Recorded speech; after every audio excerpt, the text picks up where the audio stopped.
Martin Buber. Tales of the Hasidim. Book 2. The Later Masters. Yaakov Yitzhak of Pizisha, the Yehudi, and his descendants. The Peacemaker. Yaakov Yitzhak's father sometimes received visits from his brother, who lived off the main road in a little town where he worked for small pay as a servant in the house of prayer. In reality, he was one of the 36 hidden Tzadikim who, according to tradition, uphold the world. Whenever he came to see his brother, the two went walking in the fields beyond the town and spoke of the mysteries of the Torah. Once they took the boy with them, and he walked behind his elders. They came to a meadow in which sheep were grazing. Suddenly they noticed that the animals had started a fight about their share in the pasture. The bellwethers were making for each other with lowered horns, and neither shepherd nor dog was in sight. Instantly the boy sprang forward, assumed control of the meadow, and ordered his realm. He separated the opponents and made peace between them. In a trice, every sheep and every lamb had been allotted what it required. But now a number of the creatures seemed in no hurry to eat, but pressed close to the boy, who scratched their coats and talked to them. "Brother," said the servant in the house of prayer, "that boy will someday be a shepherd of the flock." The Road to Perfection. Once the Yehudi was asked to examine 13-year-old Hanok, later the rabbi of Alexander, in the Talmud. It took the boy an hour to think over the passage which had been assigned to him before he could expound it. When he had done, the Tzaddik cupped his hand around Hanok's cheek and said, "When I was 13, I plumbed passages more difficult than this in no time at all. And when I was 18, I had the reputation of being a great scholar in the Torah. But one day it dawned on me that man cannot attain to perfection by learning alone. I understood what is told of our father Abraham, that he explored the sun, the moon, and the stars, and did not find God, and how in this very not finding, the presence of God was revealed to him. For 3 months I mulled over this realization. Then I explored until I too reached the truth of not finding." The Smith. When Rabbi Yaakov Yitzhak was young and had board and lodging in the house of his father-in-law, his next-door neighbor was a smith.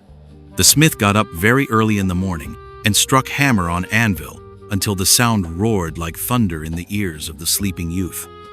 Yaakov Yitzhak woke up and thought, "If this man tears himself away from sleep so early for worldly work and worldly profit, shall I not be able to do the same for the service of the eternal God?"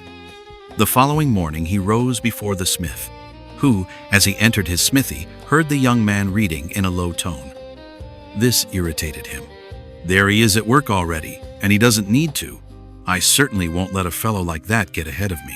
On the following night, he got up before the Yehudi, but the young rabbi took up the challenge and won the race. In later years, he used to say, "Whatever I have attained, I owe first and foremost to a smith."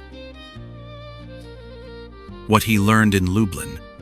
When the Rav of Leipzig, who was opposed to the Hasidic way, became acquainted with young Yitzhak and his learning, he asked him, "What do you want of the Rabbi of Lublin? What can you learn from him? What have you learned from him?"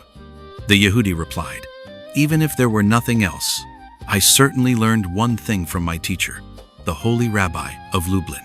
When I get into bed, I fall asleep on the instant." End quote. The Angel's Lot. The Yehudi told this story.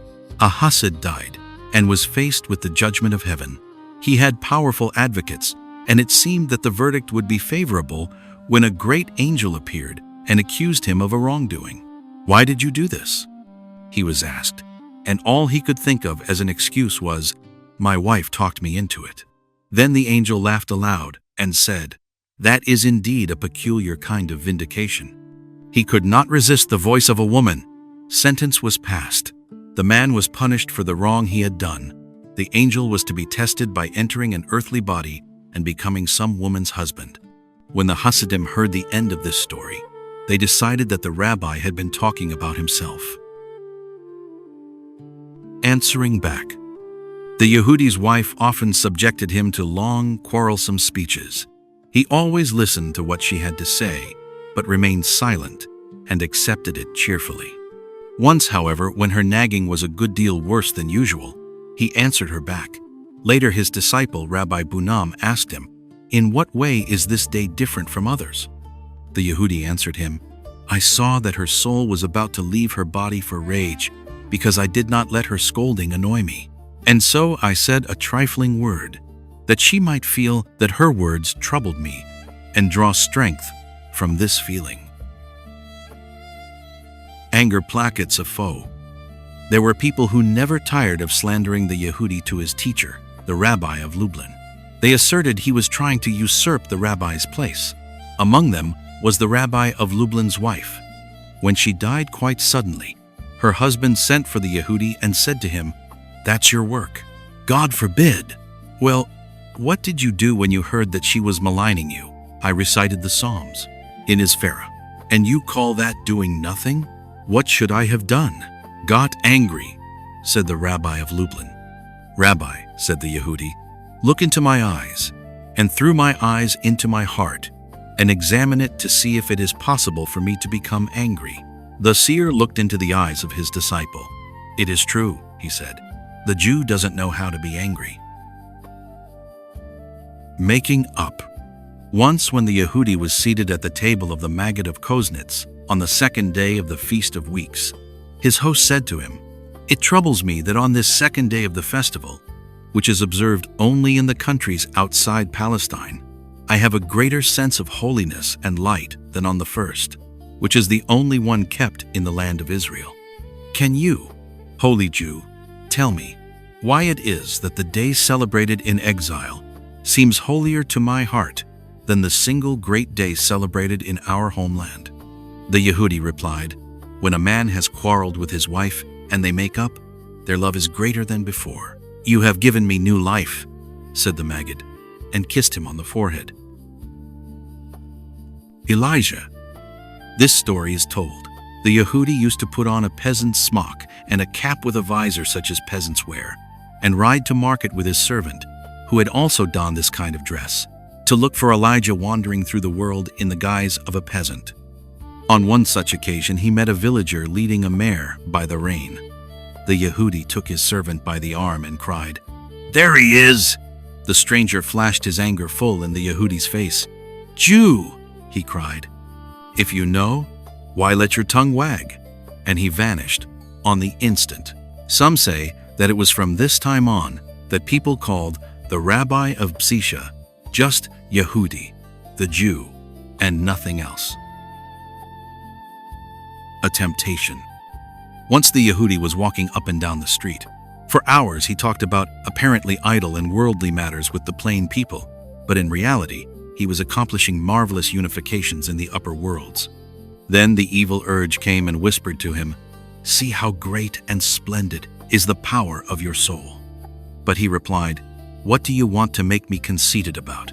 I am sure that everybody does what I do, only that I notice it as little in them as they do in me." Can and want to. Once when the Yehudi was walking cross-country, he happened on a hay wagon which had turned over. "Help me raise it up," said the driver. The rabbi tried, but he could not budge it. "I can't," he finally said. The peasant looked at him sternly. "You can, all right," said he, "but you don't want to." On the evening of that day, the Yehudi went to his disciples. "I was told today, we can raise up the name of God, but we don't want to." Silence and speech. A man had taken upon himself the discipline of silence, and for 3 years had spoken no words save those of the Torah and of prayer. Finally, the Yehudi sent for him. "Young man," he said, "how is it that I do not see a single word of yours in the world of truth?" "Rabbi," said the other to justify himself, "why should I indulge in the vanity of speech? Is it not better just to learn and to pray?" "If you do that," said the Yehudi, "not a word of your own reaches the world of truth. He who only learns and prays is murdering the word of his own soul." What do you mean by vanity of speech? Whatever you have to say can be vanity or it can be truth. And now I am going to have a pipe and some tobacco brought for you to smoke tonight. Come to me after the evening prayer, and I shall teach you how to talk." They sat together the whole night. When morning came, the young man's apprenticeship was over. Speech. The Yehudi and Peretz, his disciple, were crossing a meadow. Cattle put out to pasture there were lowing, and where it was watered by a stream, a flock of geese rose from the water with a great cackling and beating of wings. "If only one could understand what all of them are saying," cried Peretz. "When you get to the point of understanding the very core of what you yourself are saying," said the rabbi, "you will understand the language of all creatures. Not what goes in at the mouth."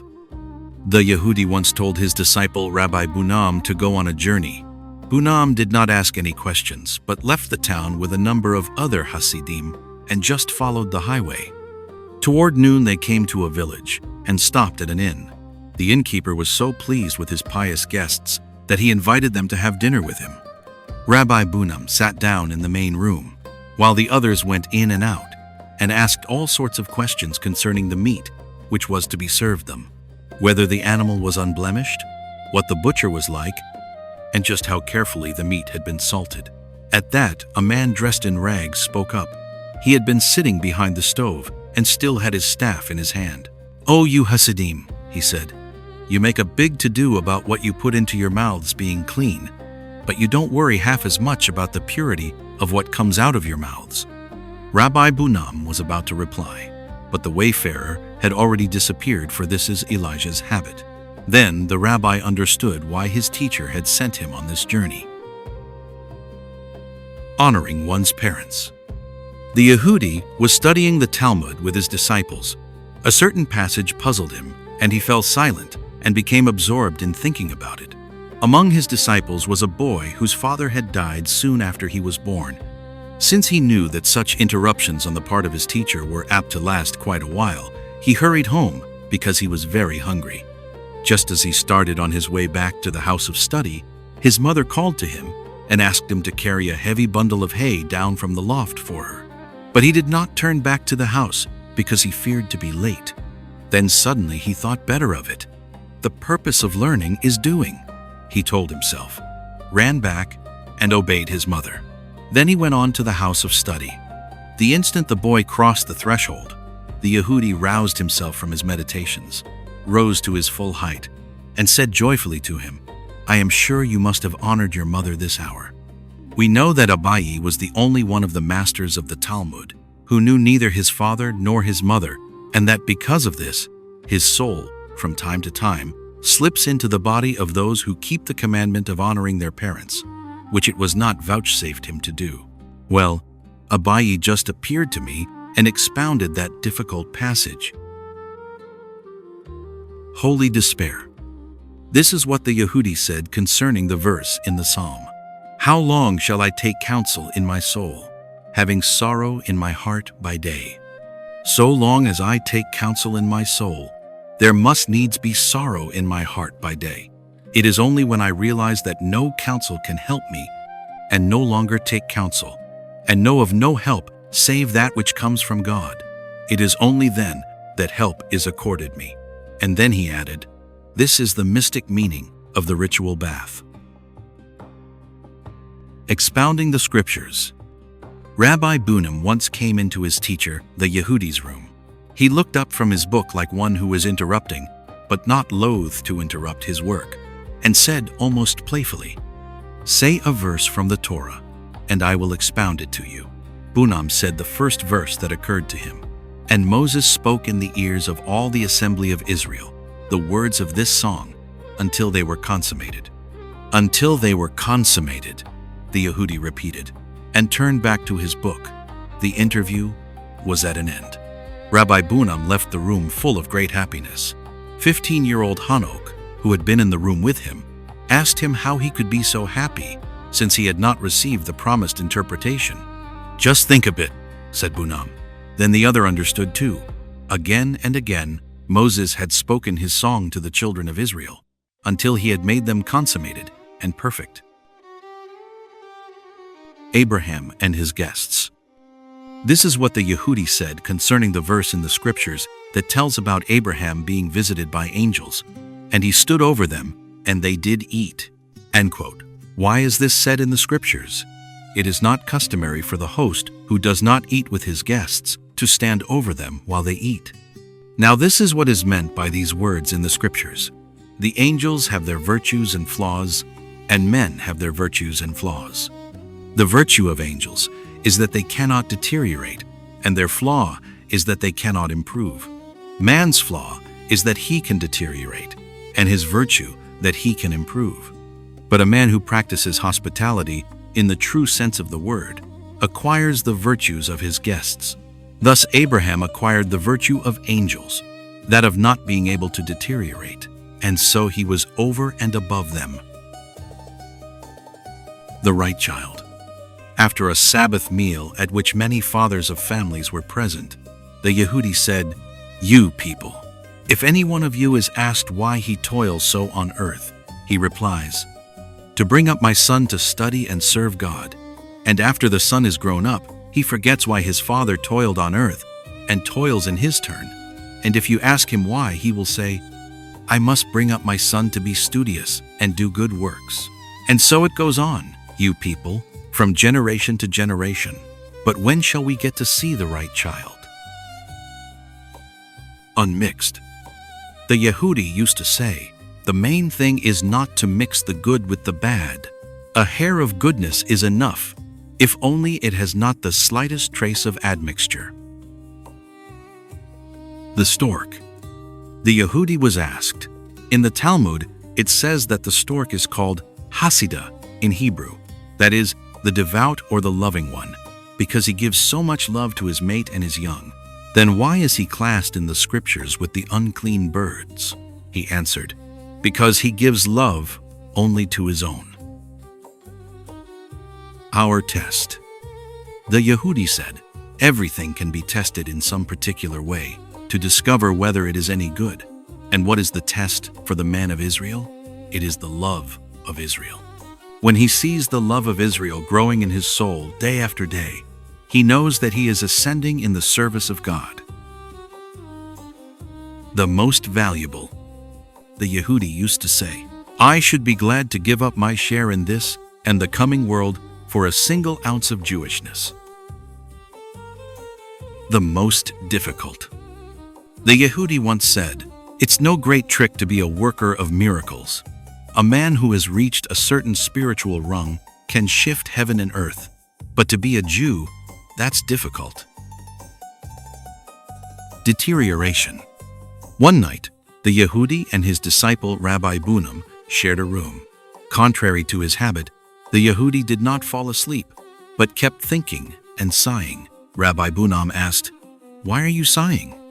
The Yehudi replied, "I can't stop thinking about how the judges came after Moses, the prophets, after the judges, then the men of the great assembly, then the Tanaim and Amoraim, and so on to the moralists.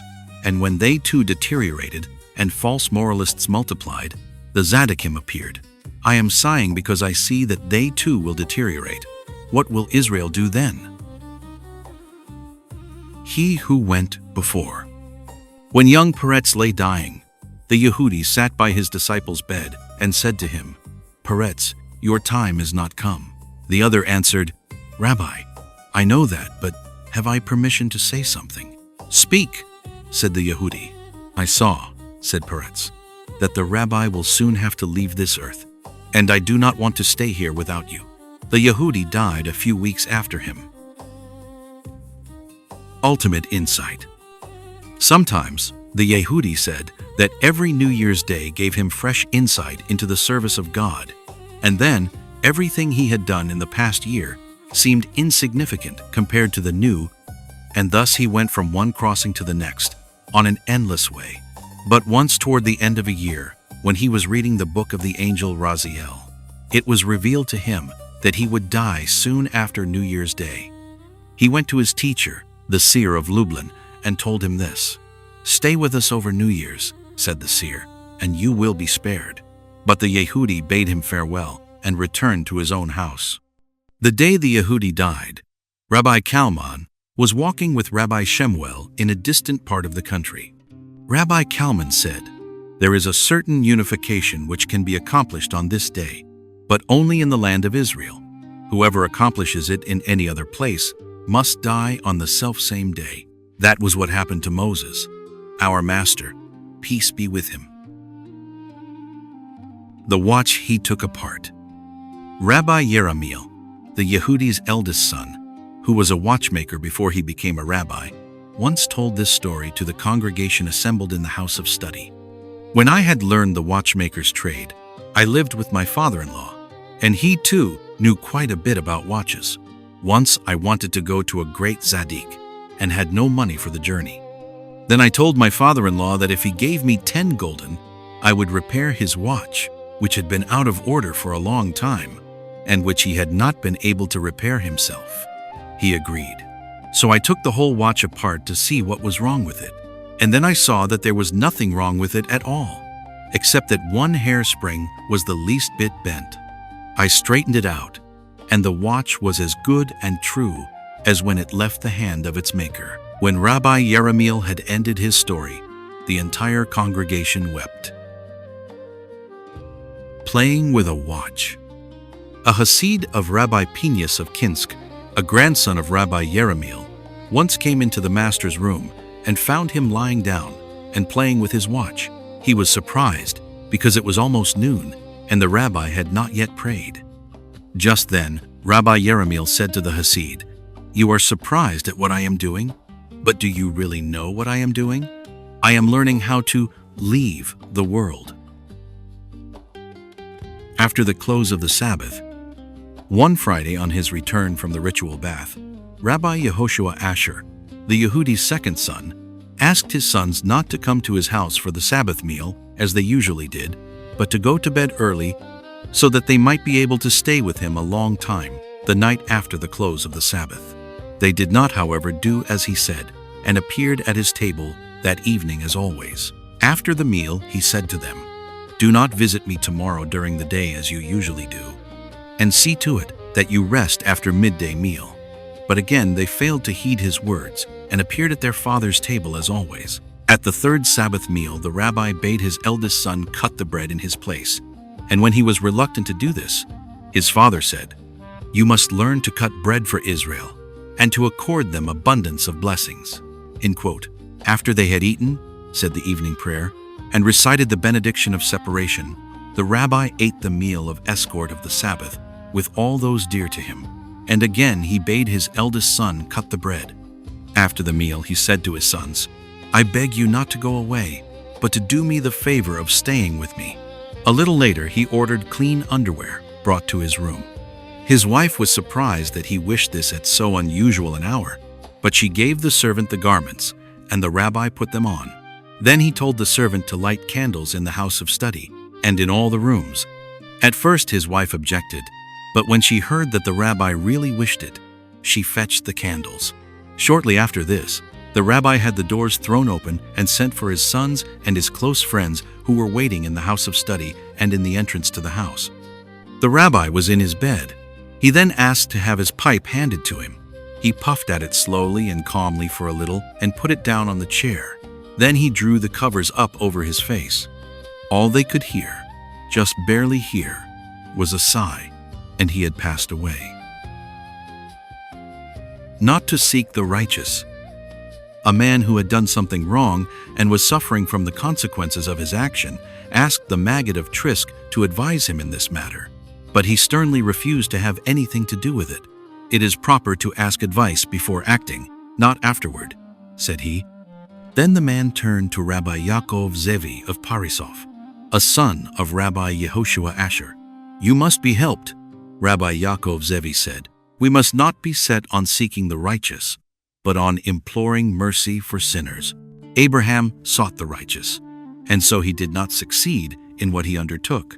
But Moses prayed, 'Pardon, I pray thee, the iniquity of this people.'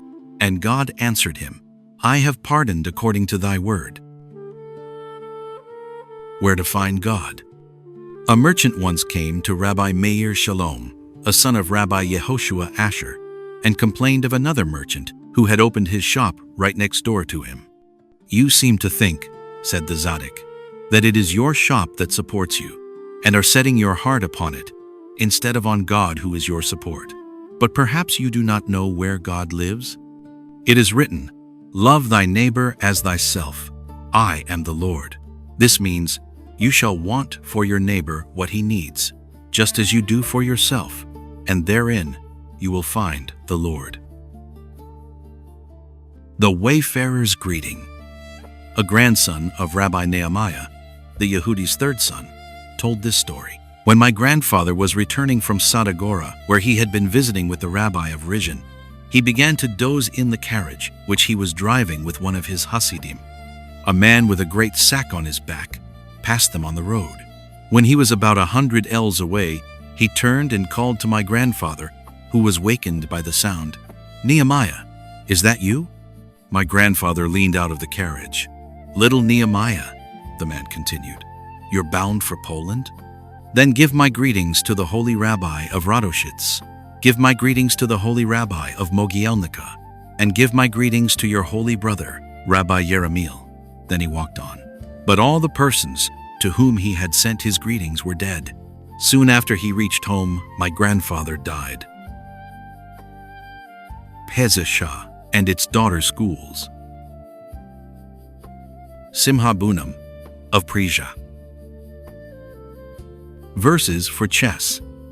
When Rabbi Bunam was young and a trader in lumber, he liked to play chess with persons of rather dubious reputation. Whenever he made a move, he did it with inner fervor, as serene as if he were intent on some holy rite. And from time to time, he accompanied his actions by a jesting verse, which he half spoke, half sang. For instance, "Be careful when you move at chess, or you'll end up with one pawn less." The verses always suited the stage of the game, but the tone in which they were said was such that his audience felt impelled to listen. They realized more and more that the verses had to do with their very lives. They did not want to admit it. They resisted. They yielded. Their hearts were possessed with the great turning. The wrong move. Once Rabbi Bunam was playing chess with a man he was particularly anxious to turn from his evil way. He made a wrong move, and now it was the move of his opponent who put him in a difficult position. Rabbi Bunam begged to be allowed to take back his move, and the man consented. But when the same thing happened again, the other refused to give in to him a second time. "I let it pass once," he said, "but this time it must count." "Woe to the man," the Tzaddik cried, "who has crept so deep into evil that prayer can no longer help him turn." His fellow players stared at him silent and motionless, his soul on fire. Worldly talk. Rabbi Bunam took his lumber down the Vistula to Danzig, where he intended to sell it. But in between, he studied with the holy Yehudi. Once he came to the Yehudi straight from Danzig. "Did you hear any news there?" the holy Yehudi asked him. Bunam at once began to tell him all manner of things. Yeremiel, the son of the Yehudi, was annoyed to see them wasting his father's time with idle worldly talk. But later, when the guest had left, Rabbi the Yehudi said to his son, "Do you know that what he told me reached from under the great abyss up to the throne of glory?" The walls. On a business trip to Leipzig, Rabbi Bunam, together with a number of merchants who had accompanied him, stopped at the house of a Jew in order to say the afternoon prayer. But the moment he entered, he realized that he had come to an ill-smelling house. Never had he prayed in such a room. He gave the others a sign and they left. The rabbi turned to go to the next house, but after a few steps he stopped. "We must go back," he cried. "The walls are summoning me to judgment because I scorned and put them to shame." Do they deny God? When Rabbi Bunam was in Danzig, he sat down at table every Saturday with the Germans. That was how those Jews who had given up the Torah and Jewish ways were called and spoke about the Torah. But the Germans only made fun of his strange talk. Indignantly, his son, Rabbi Abraham Moshe, begged him to stop talking about the Torah to unbelievers who only mocked it. "What can I do?" said Rabbi Bunam. "When the time comes and the word wakens within me, how can I restrain it? All the same though, next Sabbath when I'm getting ready to talk, step on my foot under the table to remind me to keep quiet." And so his son did on the following Sabbath, when they were again seated at table. But Rabbi Bunam reproved him. "No, these people here are not unbelievers. I just heard one of them who has a bad headache cry out, 'Hear, O Israel!'" Now Pharaoh really was an unbeliever, for when he was suffering under the blows of God, he declared that he did not know him. The program and the play. In the days when Rabbi Bunam still traded in lumber, a number of merchants in Danzig asked him why he who was so well versed in the sacred writings went to visit Tzadikim. What could they tell him, that he could not learn from his books just as well? He answered them, but they did not understand him. In the evening they invited him to go to the play with them, but he refused. When they returned from the theater, they told him they had seen many wonderful things. "I know all about those wonderful things," said he. "I have read the program." "But from that," they said, "you cannot possibly know what we have seen with our own eyes." "That's just how it is," he said, "with the books and the Tzadikim."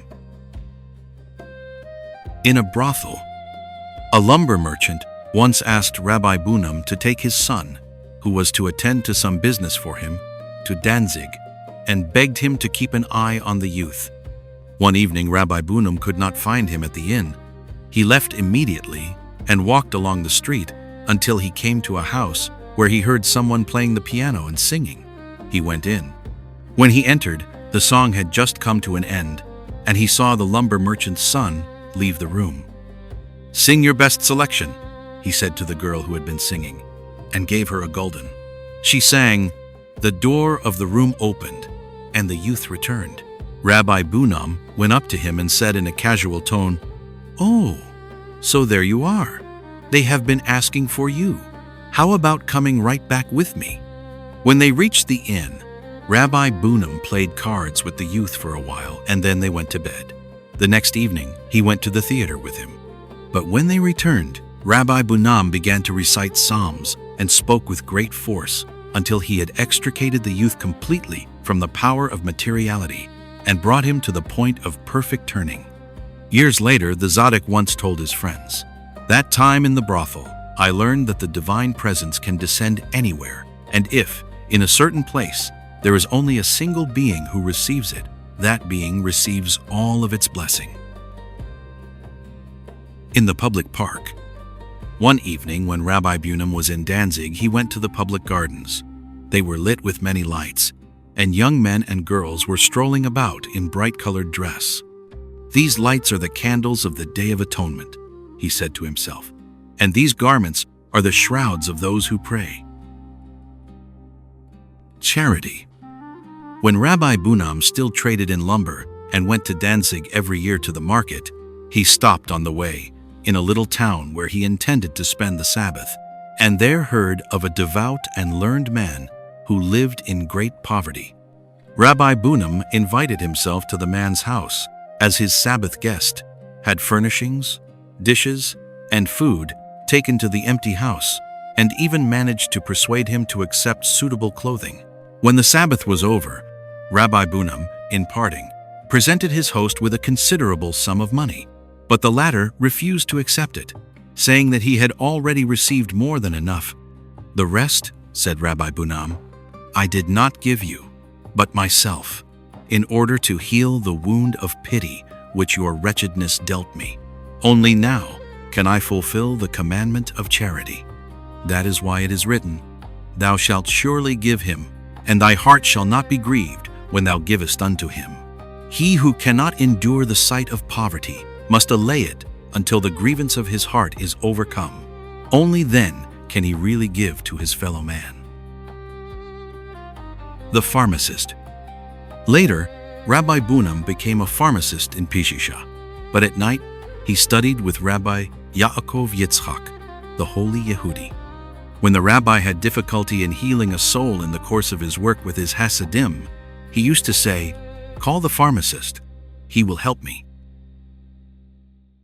The guitar. Rabbi Yehezkel of Koznitz told a disciple of Rabbi Bunam, "When your teacher was a pharmacist in Bzisha, we saw a great deal of each other. One time I would go to him, the next he would come to me.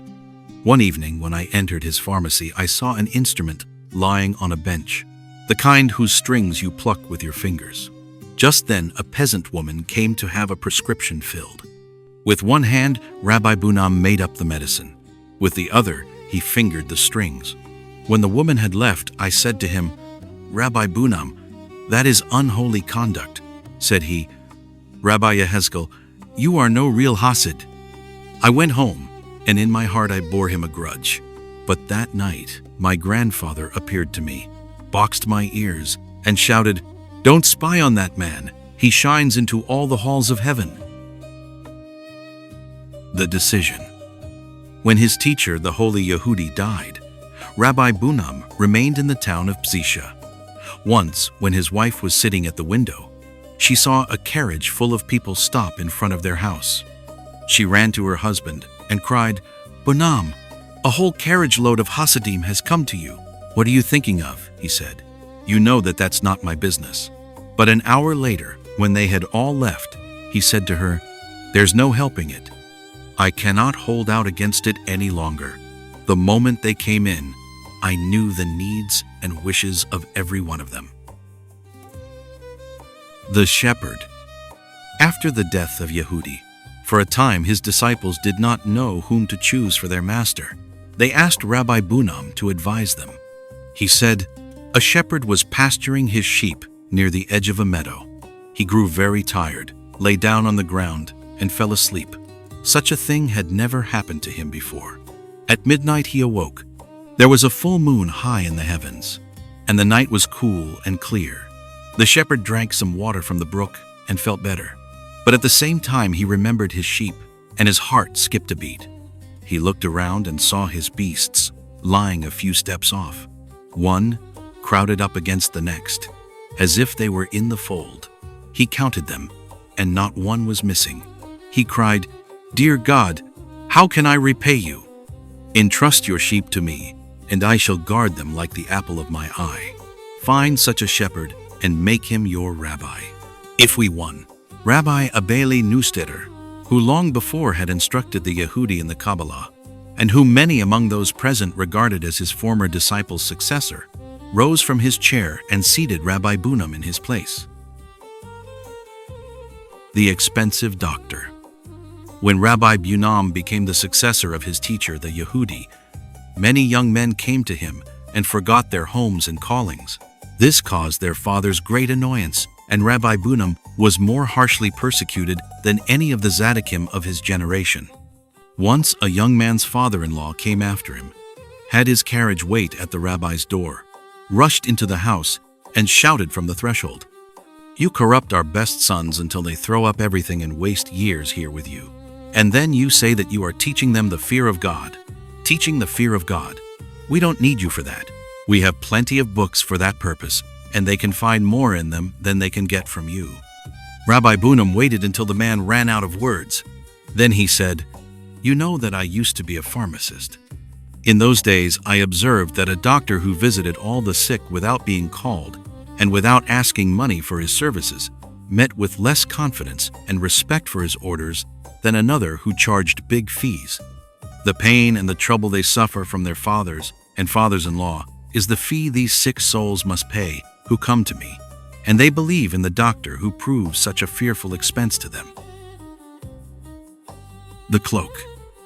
A disciple of Rabbi Bunam was asked, "What is so wonderful about your teacher that you make such a great to-do over him?" He replied, "Elijah found Elisha when he was plowing the field with his oxen. You must not think of Elisha as a prophet, but as a real farmer who calls to his team, 'Gidap, Gidap.' Then the master came and cast his cloak over him, and instantly Elisha's soul burned bright as a flame. He slaughtered his beasts, he broke his plow. 'What have I done to you?' asked Elijah. 'Oh,' Elisha cried, 'what you have done to me.' He left his father and mother and ran after his teacher, and no one could tear him away from Elijah. That is how it is when Rabbi Bunam takes one of his disciples by the hand. No matter how simple a man he is, life begins to stir within him so strongly that he yearns to offer himself up on the altar to God. The treasure. Rabbi Bunim used to tell young men who came to him for the first time the story of Rabbi Isaac, son of Rabbi Yekel in Krakow. After many years of great poverty, which had never shaken his faith in God, he dreamed someone bade him look for a treasure in Prague, under the bridge which leads to the king's palace. When the dream recurred a third time, Rabbi Isaac prepared for the journey and set out for Prague, but the bridge was guarded day and night, and he did not dare to start digging. Nevertheless, he went to the bridge every morning and kept walking around it until evening. Finally, the captain of the guards, who had been watching him, asked in a kindly way whether he was looking for something or waiting for somebody. Rabbi Isaac told him of the dream which had brought him here from a faraway country. The captain laughed. "And so to please the dream, you poor fellow wore out your shoes to come here.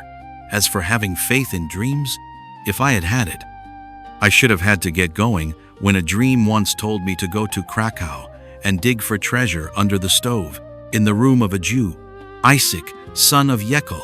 That was the name. Isaac, son of Yekel. I can just imagine what it would be like, how I should have to try every house over there, where one half of the Jews are named Isaac and the other Yekel." And he laughed again. Rabbi Isaac bowed, traveled home, dug up the treasure from under the stove, and built the house of prayer, which is called Reb Isaac's Shul. "Take this story to heart," Rabbi Bunim used to add, "and make what it says your own. There is something you cannot find anywhere in the world, not even at the Tzadiks, and there is, nevertheless, a place where you can find it."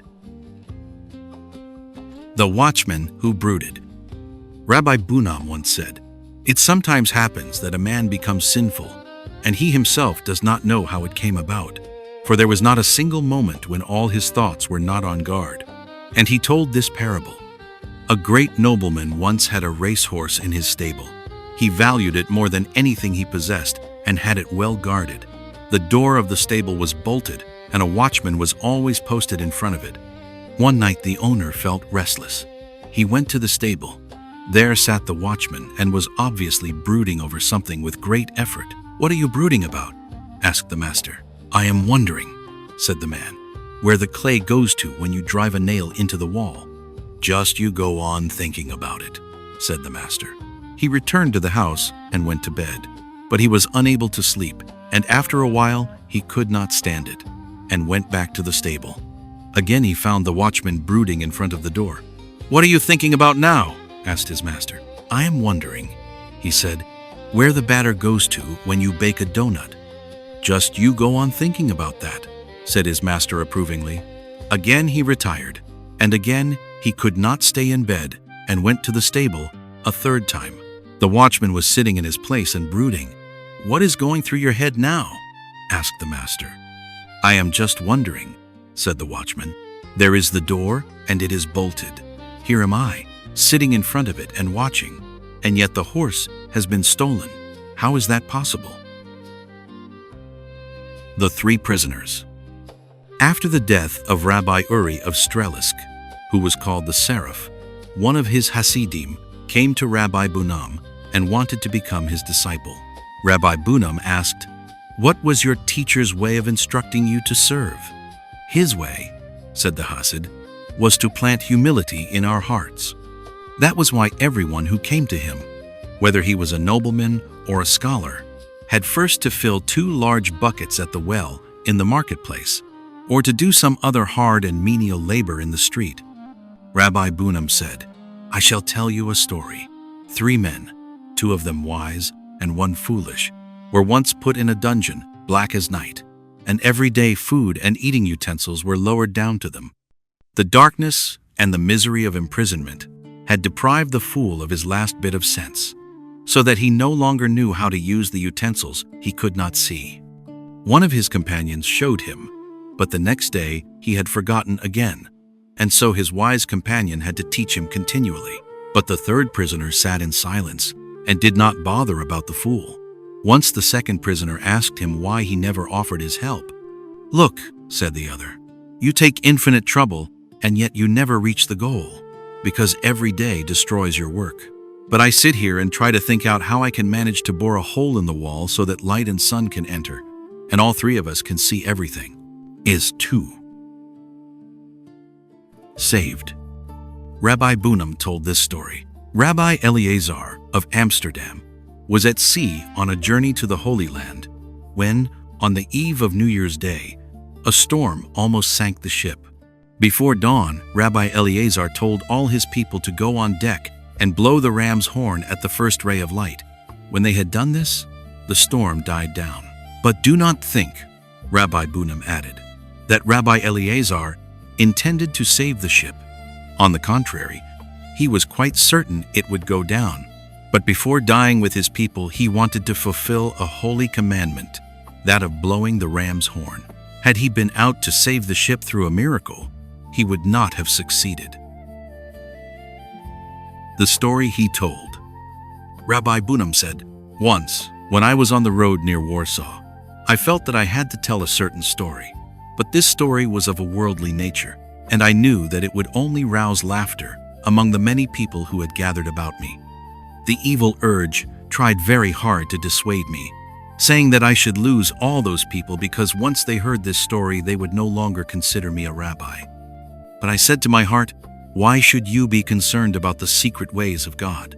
And I remembered the words of Rabbi Pinhas of Koretz. All joys hail from paradise, and jests too, provided they are uttered in true joy. And so in my heart of hearts I renounced my rabbi's office and told the story. The gathering burst out laughing, and those who, up to this point, had been distant from me, attached themselves to me. All and each. Rabbi Bunam once said, on a Sabbath, when my room is full of people, it is difficult for me to say Torah, for each person requires his own Torah, and each wishes to find his own perfection, and so what I give to all I withhold from each. Ears and mouth. Once when Rabbi Bunam was saying Torah at his table, everyone crowded so close up to him that the servant shouted at them to stop. Let them be, the Tzaddik said to him. Believe me, just as they bend their ears toward me to hear what I am saying, I too bend down my ears to hear what my mouth is saying. A bit of sand. Rabbi Bunam was once walking outside the city with some of his disciples. He bent, picked up a speck of sand, looked at it, and put it back exactly where he had found it.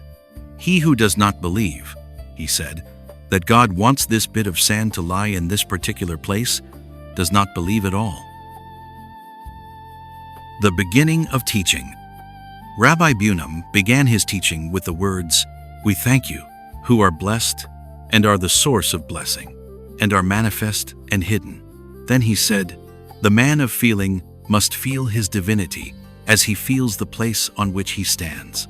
And just as he cannot imagine himself without such a place, so in all simplicity he ought to become aware of him who is the place of the world, the manifest locus comprising the world. But at the same time, he must know that it is he who is the hidden life which fills the world." The taste of bread. Rabbi Bunam once said at the third Sabbath meal, "It is written, taste and see that the Lord is good." What you taste in bread is not its true taste. Only the Tzadikim who have purified all their limbs taste the true taste of the bread, as God created it. They taste and see that the Lord is good. All bones. When Rabbi Bunam's enemies asked him why he delayed praying every morning, he replied, "Man has bones which sleep on even after he is awake. But it is written, all my bones shall say, Lord, who is like unto thee? That is why man must wait to pray until all his bones are awake." 2 pockets. Rabbi Bunam said to his disciples, "Everyone must have 2 pockets, so that he can reach into the one or the other according to his needs. In his right pocket are to be the words, 'For my sake was the world created,' and in his left, 'I am earth and ashes.'" 2 doors. Rabbi Bunam said, "Man, is always passing through two doors, out of this world and into the next, and out and in again. The wedding ring. Rabbi Bunam taught, like one who has made all the preparations for the wedding and forgotten to buy the wedding ring, so is he who has toiled a whole life long and forgotten to hallow himself. In the end, he wrings his hands and devours himself in remorse. The scarf. Rabbi Bunam's favorite disciple had lost his scarf and looked all over for it with great zeal. His companions laughed at him. "He is right," said the Tzadik, "to treasure a thing which has served him. Just so, after death, the soul visits the body that has sunk and leans above it." Gifts. Rabbi Bunam said to his Hasidim, "He among you who is concerned with nothing but love is a philanderer. He among you who is nothing but devout is a thief. He among you who is nothing but clever is an unbeliever. Only he who has all these three gifts together can serve God as he should." The mead. Rabbi Bunam was informed that his disciples gathered at feasts of friendship, so he told his disciples this story. A man desired a good livelihood, and so he asked around to find out what he should do. He was advised to learn how to make mead, since people like to drink mead. So he went to another city and had an experienced mead brewer teach him the principles of this trade. Then he returned home. And first of all, for such was the custom, he arranged a mead feast and invited a great many people who, he thought, would spread the fame of his mead. But when the mead was brought to the table and the guests tasted it, they made wry faces, for it was bitter and undrinkable. The man returned to his instructor and angrily demanded the return of the money he had paid. The brewer asked him whether he had used the right amount of all the ingredients, and the man answered yes to every question in a furious voice. Finally, the brewer said, "And of course you put the honey in, all right?" "Honey?" said the man. "No, I never thought of that." "You fool," cried the master brewer. "Do you have to be told that too? And that's the way it is with you." Rabbi Bunam concluded his story. "A feast is all very well, but along with it, there must be a full measure of Hasidic honey." Master and disciple. Rabbi Hanuk told this story. "For a whole year, I felt a longing to go to my master, Rabbi Bunam, and talk with him. But every time I entered the house, I felt I wasn't man enough. Once, though, when I was walking across a field and weeping, I knew that I must run to the rabbi without delay. He asked, 'Why are you weeping?' I answered, 'I am, after all, alive in this world, a being created with all the senses and all the limbs. But I do not know what it is I was created for and what I am good for in this world.' 'Little fool,' he replied, 'that's the same question I have carried around with me all my life. You will come and eat the evening meal with me today.'" Self-confidence. Rabbi Hanuk told this story. "In the house of my teacher, Rabbi Bunam, it was customary for all his Hasidim to assemble on the eve of the Day of Atonement and to recall themselves to him. Once, when I had settled the accounts of my soul, I was ashamed to have him see me, but I decided to go with the others to remind him of me and then leave hurriedly, and that is what I did. The moment he saw me getting ready to go, however, he called me to him. It flattered my vanity that the rabbi wanted to look upon me, but the very moment I felt flattered at heart, he said to me, 'Now there is no longer any need for it.'" A saying of the fathers. A disciple told this story. "My master, Rabbi Simcha Bunam, once drew my head toward him with his holy hand until his lips touched the inside of my ear. 3 times he whispered to me the words from the sayings of the fathers. 'Be not like servants who minister to their master on condition that they receive a reward.' My brain seemed to split with the holy and awesome breath of his mouth." Blow. Once, when Rabbi Bunam honored a man in his house of prayer by asking him to blow the ram's horn, and the fellow began to make lengthy preparations to concentrate on the meaning of the sounds, the Tzadik cried out, "Fool, go ahead and blow." To clutch at life.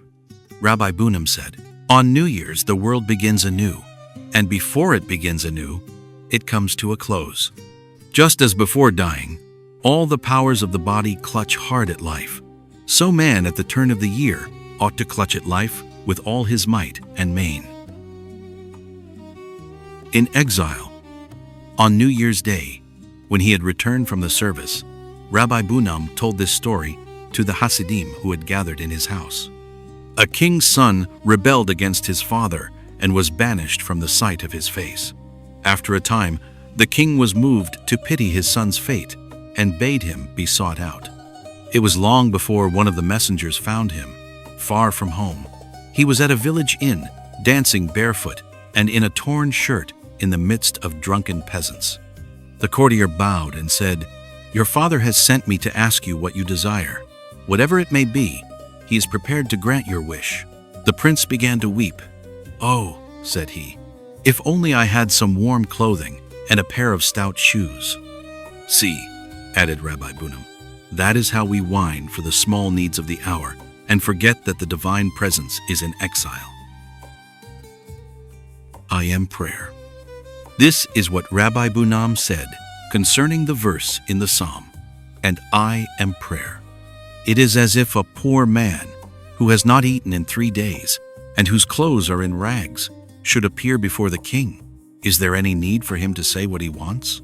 That is how David faced God. He was the prayer. The butcher on the Sabbath. Rabbi Bunim once said, "How I envy the butcher who weighs out meat for the Sabbath all day Friday, and before evening goes from house to house to collect his money. And then he hears the call that the Sabbath is being welcomed in the house of prayer, and he runs there as fast as his legs will carry him, so that he too can welcome the Sabbath, and hurries home to pronounce the blessing, and sighs and says, 'Praise be to God, who has given us the Sabbath as a day of rest. Oh, if I could only savor the Sabbath as he does.'" The sign of pardon. In this day and age, when there are no prophets, Rabbi Bunim once said to his disciples, "How can we tell when a sin we have committed has been pardoned?" His disciples gave various answers, but none of them pleased the rabbi.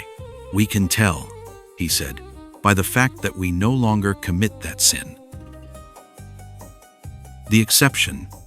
Rabbi Bunim once said, "Yes, I know how to bring all sinners to the point of turning all except the liars." Result of mortification of the flesh. A man once told Rabbi Bunim, "Time and again I have mortified my flesh and done all I should, and yet Elijah has not appeared to me." In reply, the Tzaddik told him this story. The holy Baal Shem Tov once went on a long journey. He hired a team, seated himself in the carriage, and uttered one of the holy names. Immediately the road leaped to meet the straining horses, and hardly had they begun to trot when they had reached the first inn, not knowing what had happened to them. At this stop they were usually fed, but they had scarcely calmed down when the second inn rushed past them. Finally it occurred to the beasts that they must have become men, and so would not receive food until evening in the town where they were to spend the night. But when evening came and the carriage failed to stop, but raced on from town to town, the horses agreed that the only possible explanation was that they must have been transformed into angels and no longer required either food or drink. At that moment, the carriage reached its destination. They were stabled, given their measure of oats, and they thrust their heads into their feed bags as starved horses do. "As long as you are in a like situation," said Rabbi Bunim, "you would do well to be content." The obliging dream. A man who pursued honors came to Rabbi Bunim and told him his father had appeared to him in a dream and said, "I herewith announce to you that you are destined to be a leader." The Tzaddik accepted the story in silence. Soon afterward, the man returned and said that he had the same dream over again. "I see," said Rabbi Bunim, "that you are prepared to become a leader of men. If your father comes to you once more, answer him that you are ready to lead, but that now he should also appear to the people whom you are supposed to lead." Reluctant honor. Someone said to Rabbi Bunim, My case certainly proves the falseness of the saying that honor will run after him who flees from her, and will flee from him who runs after her. For I ran diligently away from her, but she did not take a single step to catch up with me. Evidently she noticed that you were looking back at her, answered the rabbi, and was no longer attracted by the game. Sacrificing to idols. Rabbi Bunim was asked, what is meant by the expression sacrificing to idols?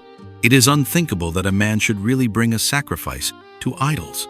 He said, I shall give you an example. When a devout and righteous man sits at table with others and would like to eat a little more, but refrains because of what the people might think of him, that is sacrificing to idols. The maze. Rabbi Bunim was told about Tzadikim who wore themselves out in the ecstasies of solitary service. He replied, a king had a broad maze with many intricate windings built around his palace. Whoever wanted to look upon him had to go through this maze where every step might lead into unending confusion. Those who dared enter because of their great love for the king were of two kinds. The one thought only of fighting their way forward bit by bit. The others left signs at the most puzzling twists and turns to encourage later comers to proceed on their way, without, however, making the way any easier. The first submitted to the intention in the orders of the king. The second trusted in the purpose of his mercy. I see. One day, after he had gone blind, Rabbi Bunim visited Rabbi Fischel, the fame of whose miracle cures had spread through the land. Entrust yourself to my care, said his host. I shall restore your light. That is not necessary, answered Bunim. I see what I need to see.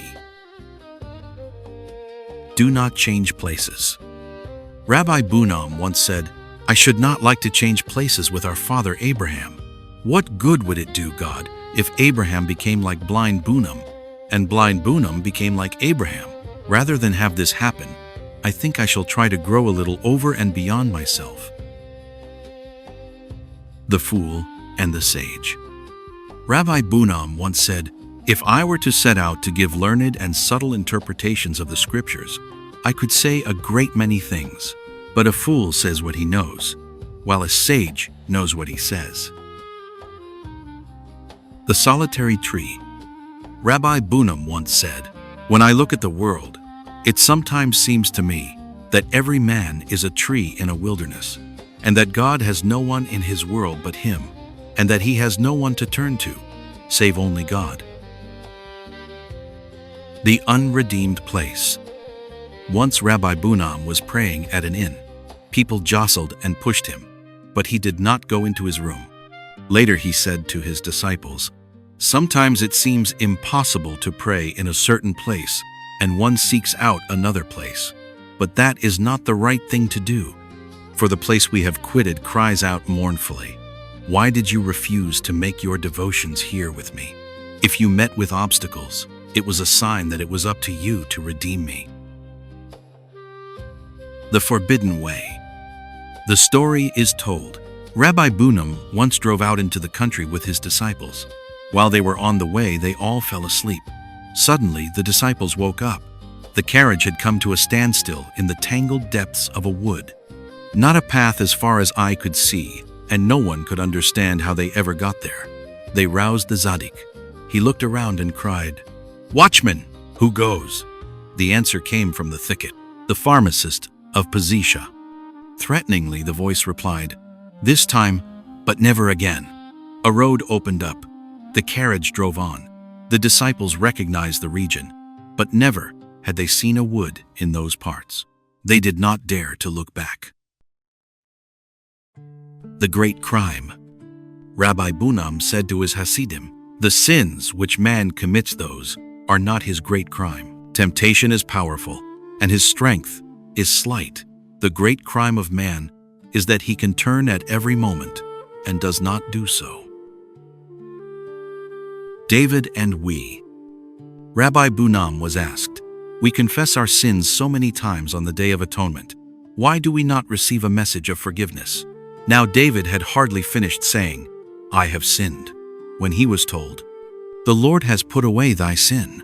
He replied, What David said was, "I have sinned against the Lord," and what he meant was, "Do with me according to your will, and I shall accept it with love.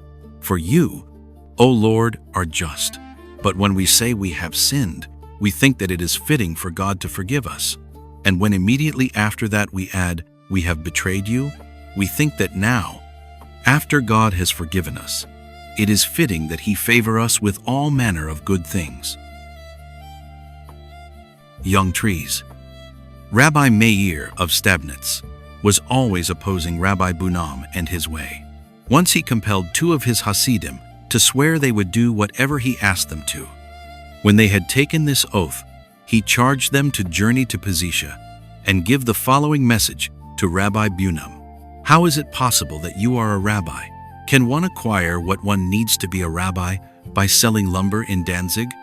The men arrived in Pazisha with heavy hearts. They begged Rabbi Bunam to forgive them for the insult they were forced to inflict on him, and repeated the message. "Tell your teacher," the Tzaddik answered, "that had I known what was ahead of me when I was young, I should have lived as he did, but it is better that I did not know." Later he said to his disciples, "Meir has been a man of God from his youth on, and does not know how to sin. Then how can he know what is wrong with the people who seek him out? I was in Danzig and in the theaters, and I know what sinning is like, and ever since then I have known how to straighten out a young tree that is growing crooked." At the big wedding. In Ostila, at the wedding of a grandson of the great Rabbi of Apt, where more than 200 Tzadikim in white robes had assembled, Rabbi Bunam's opponents preferred all manner of false charges against him and his Hasidim, and tried to have all of them excommunicated. Several disciples of Rabbi Bunam defended their cause with great strength and passion, and one of them even leaped upon the table, tore open his shirt so that his breast was bared, and called to the Rabbi of Apt, "Look into my heart, and you will see what my master is." Finally, the Rabbi of Apt, who was the chairman, said, "The son of my friend, the holy Yehudi, of blessed memory, is here. Let us ask him to tell us the truth about this matter." Rabbi Yeremiel, the son of the holy Yehudi, rose. Since, after his father's death, there had been a number of unpleasant incidents between his followers and those of Rabbi Bunam, everyone expected him to express doubts as to the new way. But he said, "My father used to say, Bunam is the very tip of my heart. And once when I thought he was wasting my father's time with worldly talk, my father said to me afterward, 'Do you know that what he told me reaches from under the great abyss up to the throne of glory?'" Everyone fell silent. Only Rabbi Simeon Deutsch, who had in days gone by maligned the holy Yehudi to his teacher, the seer of Lublin, launched forth into fresh accusations and compared Rabbi Bunam to Sabbatai Zevi, the false Messiah. Then the old Rabbi of Apt rose and thundered at him with his great voice, "Rabbi Simeon, you are a wrangler. If you were in an empty wood, you would pick a quarrel with the very leaves on the trees. We have not forgotten what you did at Lublin. We shall not lend you an ear." After these words, nothing more was said of this matter throughout the wedding. Eternal creation. Rabbi Bunam taught, "This is how we must interpret the first words in the scriptures. In the beginning of God's creation of the heaven and the earth. For even now, the world is still in a state of creation. When a craftsman makes a tool and it is finished, it does not require him any longer. Not so with the world. Day after day, instant after instant, the world requires the renewal of the powers of the primordial word through which it was created. And if the power of these powers were withdrawn from it for a single moment, it would lapse into tohu bohu. Curse and blessing. Someone asked Rabbi Bunam, why did God put such a strange curse upon the serpent? Why did he say that it was to eat dust? When God endowed the serpent with the ability to feed on dust, I think it was a blessing rather than a curse, for it can find whatever it needs for life everywhere. Rabbi Bunam replied, God told man that he must eat his bread in the sweat of his face, and if he has no bread, he can pray to God for help. To woman, God said she was to bear her children in pain, and if the hour of birth is very difficult, she can pray to God to ease her pain. Thus both are still bound to God and can find a way to Him. But to the serpent, which was the source of evil, God gave everything it requires, so that it might never have to ask Him for anything at all. Thus, at all times, God supplies the wicked with an abundance of riches. For the sake of redemption, Rabbi Bunam expounded, "It is written, and now, lest he put forth his hand, and take also of the tree of life, and eat, and live forever." When human beings committed their first sin, God in the fullness of His mercy permitted them to live in the world of death, so that they might achieve perfect redemption. That is why He decided to prevent them from taking also of the tree of life, for then their spirit would never have fought free of matter and prepared for redemption, so He drove them out of paradise. The sacrifice of Isaac. Rabbi Bunam was asked, why in the story of the sacrifice of Isaac is it especially stated and related that they went both of them together? For is it not self-evident? He replied, the temptation which Isaac resisted was greater than that of Abraham. Abraham heard the command from the lips of God. When Isaac heard his father say that God Himself would provide the lamb for the burnt offering, he understood, though he heard the command from the lips of man. But Abraham brooded, "Whence has my son this great strength? It must be the strength of his youth." Then he fetched forth from within himself the strength of his own youth. Only then did both of them really go together. Two kinds of service. On a Sabbath, at table, Rabbi Bunam was explaining the scriptures. It is written, "And the children of Israel sighed by reason of their service, and they cried, and their cry came up unto God out of their service." Why is the word service used twice? The first time it refers to the bondage in Egypt, but the second time it refers to the service of God, away from the service of flesh and blood. That was what they meant when they cried to God for help, through the service of God up to God. Burdens.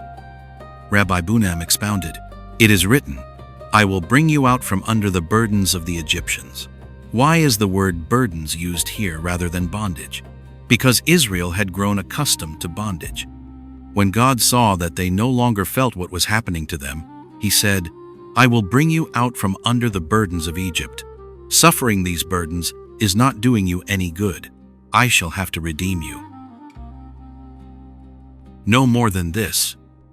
Rabbi Bunam was asked, "It is written, and ye shall be unto me a kingdom of priests and a holy nation. These are the words which thou shalt speak unto the children of Israel." Our teacher Rashi comments, "These are the words, no more and no less." What does he mean by that? Rabbi Bunam explained, Moses was good. He wanted to reveal more to the people, but he was not allowed. For it was God's will that the people make an effort of their own. Moses was to say just these words to them, no more and no less, so that they might feel. Something is hidden here, and we must strive to discover it for ourselves. That is why, further on, we read, "And he set before them all these words, no more and no less." It is I. Rabbi Bunam was asked, "It is written, I am the Lord thy God, who brought thee out of the land of Egypt." Why does it not read, "I am the Lord thy God, who created heaven and earth"? Rabbi Bunam expounded, heaven and earth. Then man might have said, "Heaven, that is too much for me." So God said to man, "I am the one who fished you out of the mud. Now you come here and listen to me." We want water. Rabbi Bunam expounded, "It is written that Israel said at Sinai, we will do and obey. Ought it not read, I will do and obey, since every individual was speaking for himself? But it was as if a great throng of people were in prison, dying of thirst on a scorching day, and as if suddenly someone came and asked whether they wanted water, and everyone were to answer, yes, we want water. For every one of them would know how thirsty they all were. So at Sinai, they were all thirsting for a drink of the Torah. and each one of them felt the thirst of all. And when the word came to them, each one cried, "We." Moses and Korah. Rabbi Bunam taught, "In every generation the soul of Moses and the soul of Korah return.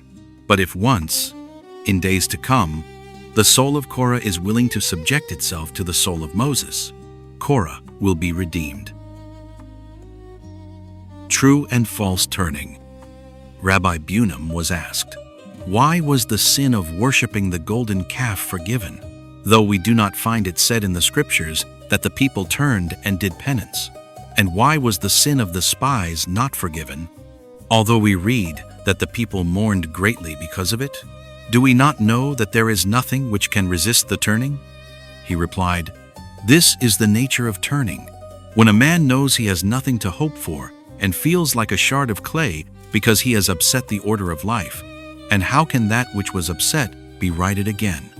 Nevertheless, though he has no hope, he prepares to serve God from that time on and does so. That is true turning, and nothing can resist it. That is how it was with the sin of worshipping the golden calf. It was the first sin, and the people knew nothing of the power of turning, and so they turned with all their heart. But it was different with the sin of the spies. The people already knew what turning can accomplish, and they thought that if they did penance, they would return to their former state. So they did not turn with all their hearts, and their turning accomplished nothing. The shepherd is there. Rabbi Bunam once commented on the verse in the scriptures, "I saw all Israel scattered upon the mountains, as sheep that have no shepherd." He said, "This does not mean that the shepherd is not there. The shepherd is always there, but sometimes he hides, and then he is indeed not there for the sheep, because they do not see him." Against dejection. Rabbi Bunam expounded, "In the psalm we read, 'Who healeth the broken in heart?' Why are we told that? For it is a good thing to have a broken heart, and pleasing to God, as it is written, 'The sacrifices of God are a broken spirit.' But further on in the psalm we read, 'And bindeth up their wounds.' God does not entirely heal those who have broken hearts. He only eases their suffering, lest it torment and deject them. For dejection is not good and not pleasing to God. A broken heart prepares man for the service of God, but dejection corrodes service. We must distinguish as carefully between the two as between joy and wantonness. They are so easily confused, and yet are as far removed from one another as the ends of the earth. If you must in water. Rabbi Bunam said, "It is written in Proverbs, 'As in water face answereth to face, so the heart of man to man.' Why does the verse read in water and not in a mirror? Man can see his reflection in water only when he bends close to it, and the heart of man, too, must lean down to the heart of his fellow. Then it will see itself within his heart." The gate. This is what Rabbi Bunam said about the words in the psalm, "Open to me the gates of righteousness." It is the way of honest service that a man will always feel himself to be on the outside and beg God to open to him the gates of true service. This is what David meant when he said, "This is the gate of the Lord. The righteous shall enter into it. There is no gate to the Lord, save prayer such as this." The covenant with the Philistines. Rabbi Bunam once had the horses harnessed and drove to Warsaw with several of his Hasidim. When they arrived there, he told the coachman to stop at an inn. They entered and sat down at a table. At a corner table near theirs sat two porters who were drinking schnapps and talking about all sorts of things. After a while, the first asked, "Have you already studied the weekly portion of the Torah?" "Yes," answered the second. "I too have learned it," said the first, "and I found one thing very hard to understand. It is the passage about our father Abraham and Elimelech, the king of the Philistines, where it says, 'And they too made a covenant.' I asked myself, why say they too? That seems utterly superfluous." "A good question," cried the second, "but I wonder what answer you will find to it." "What I think," said the first, "is that they made a covenant. but still they did not become one. They remained two. Rabbi Bunim rose, left the inn with his Hasidim, and got into the carriage. Now that we heard what these hidden Tzadikim had to tell us, he said, we can go back home. World peace and soul peace. Rabbi Bunim taught, our sages say, seek peace in your own place. You cannot find peace anywhere save in your own self. In the psalm we read, there is no peace in my bones because of my sin. When a man has made peace within himself, he will be able to make peace in the whole world. Concealment. Rabbi Bunim said, before the coming of the Messiah, concealment will be so great that even the Tzadikim who walk in white robes will not know their way about, and even they will be confused and flinch in their faith in the Messiah. Another time he said, before the coming of the Messiah, there will be summers without heat and winters without cold. Scholars will be without Torah, and Hasidim without the Hasidic way. The test.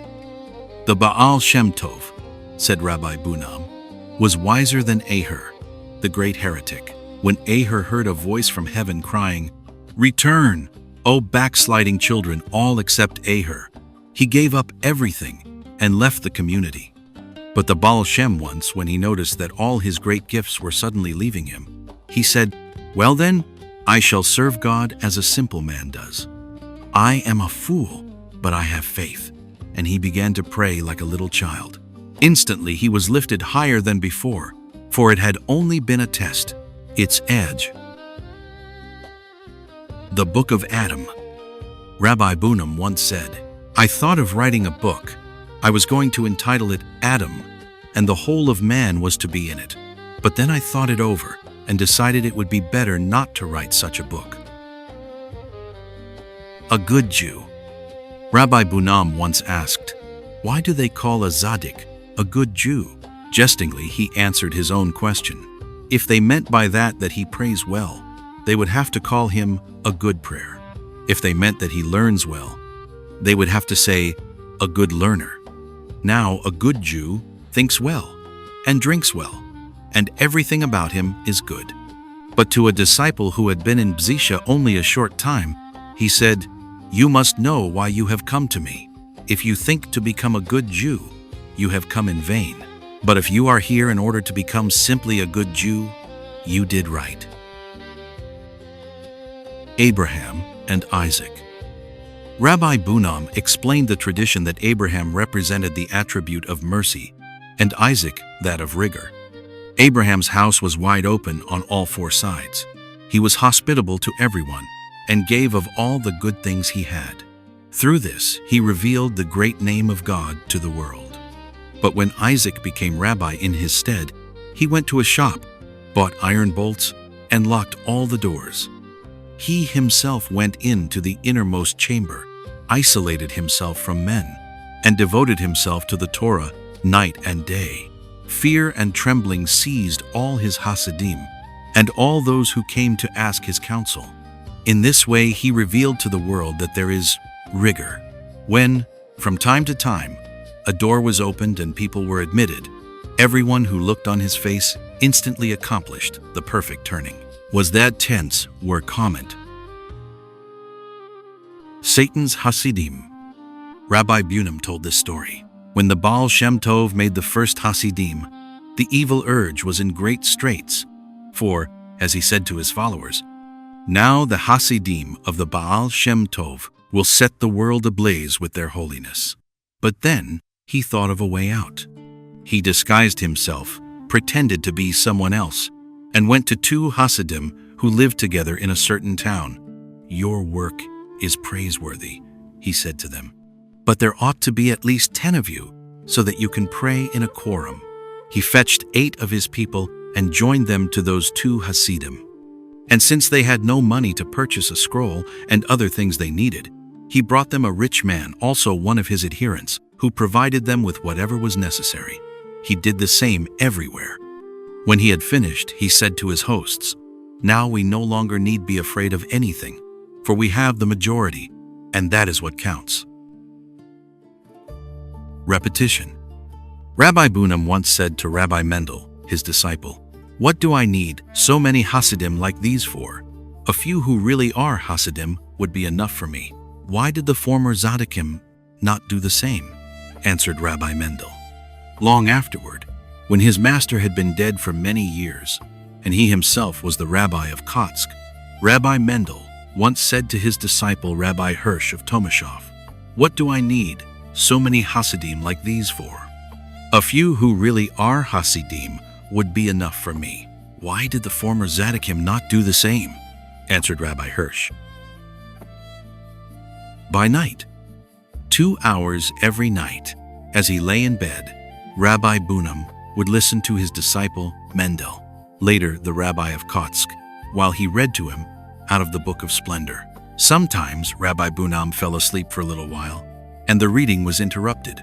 When he awoke, he himself resumed it. But once when he woke, he said to his disciple, "Mendel, I have been thinking it over. Why should I go on living as I do? People keep coming to me and prevent me from serving God. I want to give up my service as a rabbi. I want to devote myself to the service of God." He repeated this again and again. His disciple listened and said nothing. Finally, Rabbi Bunam dozed again. After a few breaths, he sat up and said, "Mendel, no rabbi has been permitted to do so. I am not permitted to do it either." The order that was rescinded. The Russian government gave orders that the Hasidim were no longer to be allowed to visit the Tzadikim. Temerel, a noble lady who had provided for Rabbi Bunam in his youth, and in whose service he used to sail down the Vistula to take lumber to Danzig, spoke to the governor of Warsaw and succeeded in having the order rescinded. When Rabbi Bunam was told about it, he said her intentions were good, but it would have been better had she induced the government to build a wall about every Tzaddik's house and surround it with Cossacks to allow no one to enter. Then they would let us live on bread and water and do our job. The good enemy. The quarrel that broke out between Rabbi Bunam and Rabbi Meir of Stabnitz lasted for many years. When Rabbi Meir died, a Hasid of Rabbi Bunam's came and brought him the good news. The Tzaddik jumped up and struck his hands together. "That is meant for me," he cried, "for he was my support." Rabbi Bunam died that same summer. The keys. The rabbi of Ger told this story. Rabbi Bunam had the keys to all the firmaments. And why not? The man who does not think of himself is the man who is given all the keys. He could have quickened the dead, but he was an honest man and did not take what was not his due. The meaning. When Rabbi Bunam lay dying, his wife burst into tears. He said, "What are you crying for? My whole life was only that I might learn how to die." The secrets of dying. Rabbi Yudel, who had given faithful service to Rabbi Abraham Moshe, the son of Rabbi Bunam, told this story. On the eve of the last Sabbath before Rabbi Bunam's death, Rabbi Abraham Moshe told me that he wanted to go to his father. So we went there together, and Rabbi Abraham Moshe seated himself at the head of the bed. Then he heard his father saying the evening prayer, but immediately afterward he heard him say the morning prayer. He said, "Father, now is the time for the evening prayer." But just then, his father began to say the afternoon prayer. When Rabbi Abraham Moshe heard that, he fainted and hit the floor with the back of his head. I ran to him from the opposite corner of the room where I had been standing and managed to bring him to consciousness. The moment he was conscious, he said to me, "Let us go home." And we went home. When we were back home, he told me to say the benediction of sanctification in his stead, because he had to go to sleep immediately. He also ordered me not to admit anyone, no matter what happened. He stayed in bed until Tuesday. From time to time, I brought him a small glass of wine. That was all he took. On Tuesday, people came running and reported that Rabbi Bunam was failing rapidly, but I turned them away. Then Rabbi Abraham, Moshe's mother, Rabbi Bunam's wife, peace be with her, came to the door and said, "My son, I beg you to go to your sick father. Do you want people to say that in the hour of his death you did not wish to be with him? "Mother," he replied, "believe me, if I could go, I would go, but I cannot." Later, I heard that his mother then went to Rabbi Yitzhak of Vorki, Rabbi Bunam's disciple, and begged him to persuade his friend Rabbi Abraham Moshe to come to his father's deathbed. Rabbi Yitzhak answered her, "If your reverence were to order me to climb up on the roof and jump down, I should obey. But in this matter, I cannot obey your reverence. For Rabbi Abraham and his holy father are concerned with something in which neither angels nor seraphim may interfere, and I cannot meddle in it." But soon after that, at the very moment Rabbi Bunam, may his merit protect us, died, Rabbi Abraham Moshe opened his eyes and said to me, "Yudel, now there is darkness all over the world." When they carried the bier into the house of life, they went by Rabbi Abraham Moshe's door.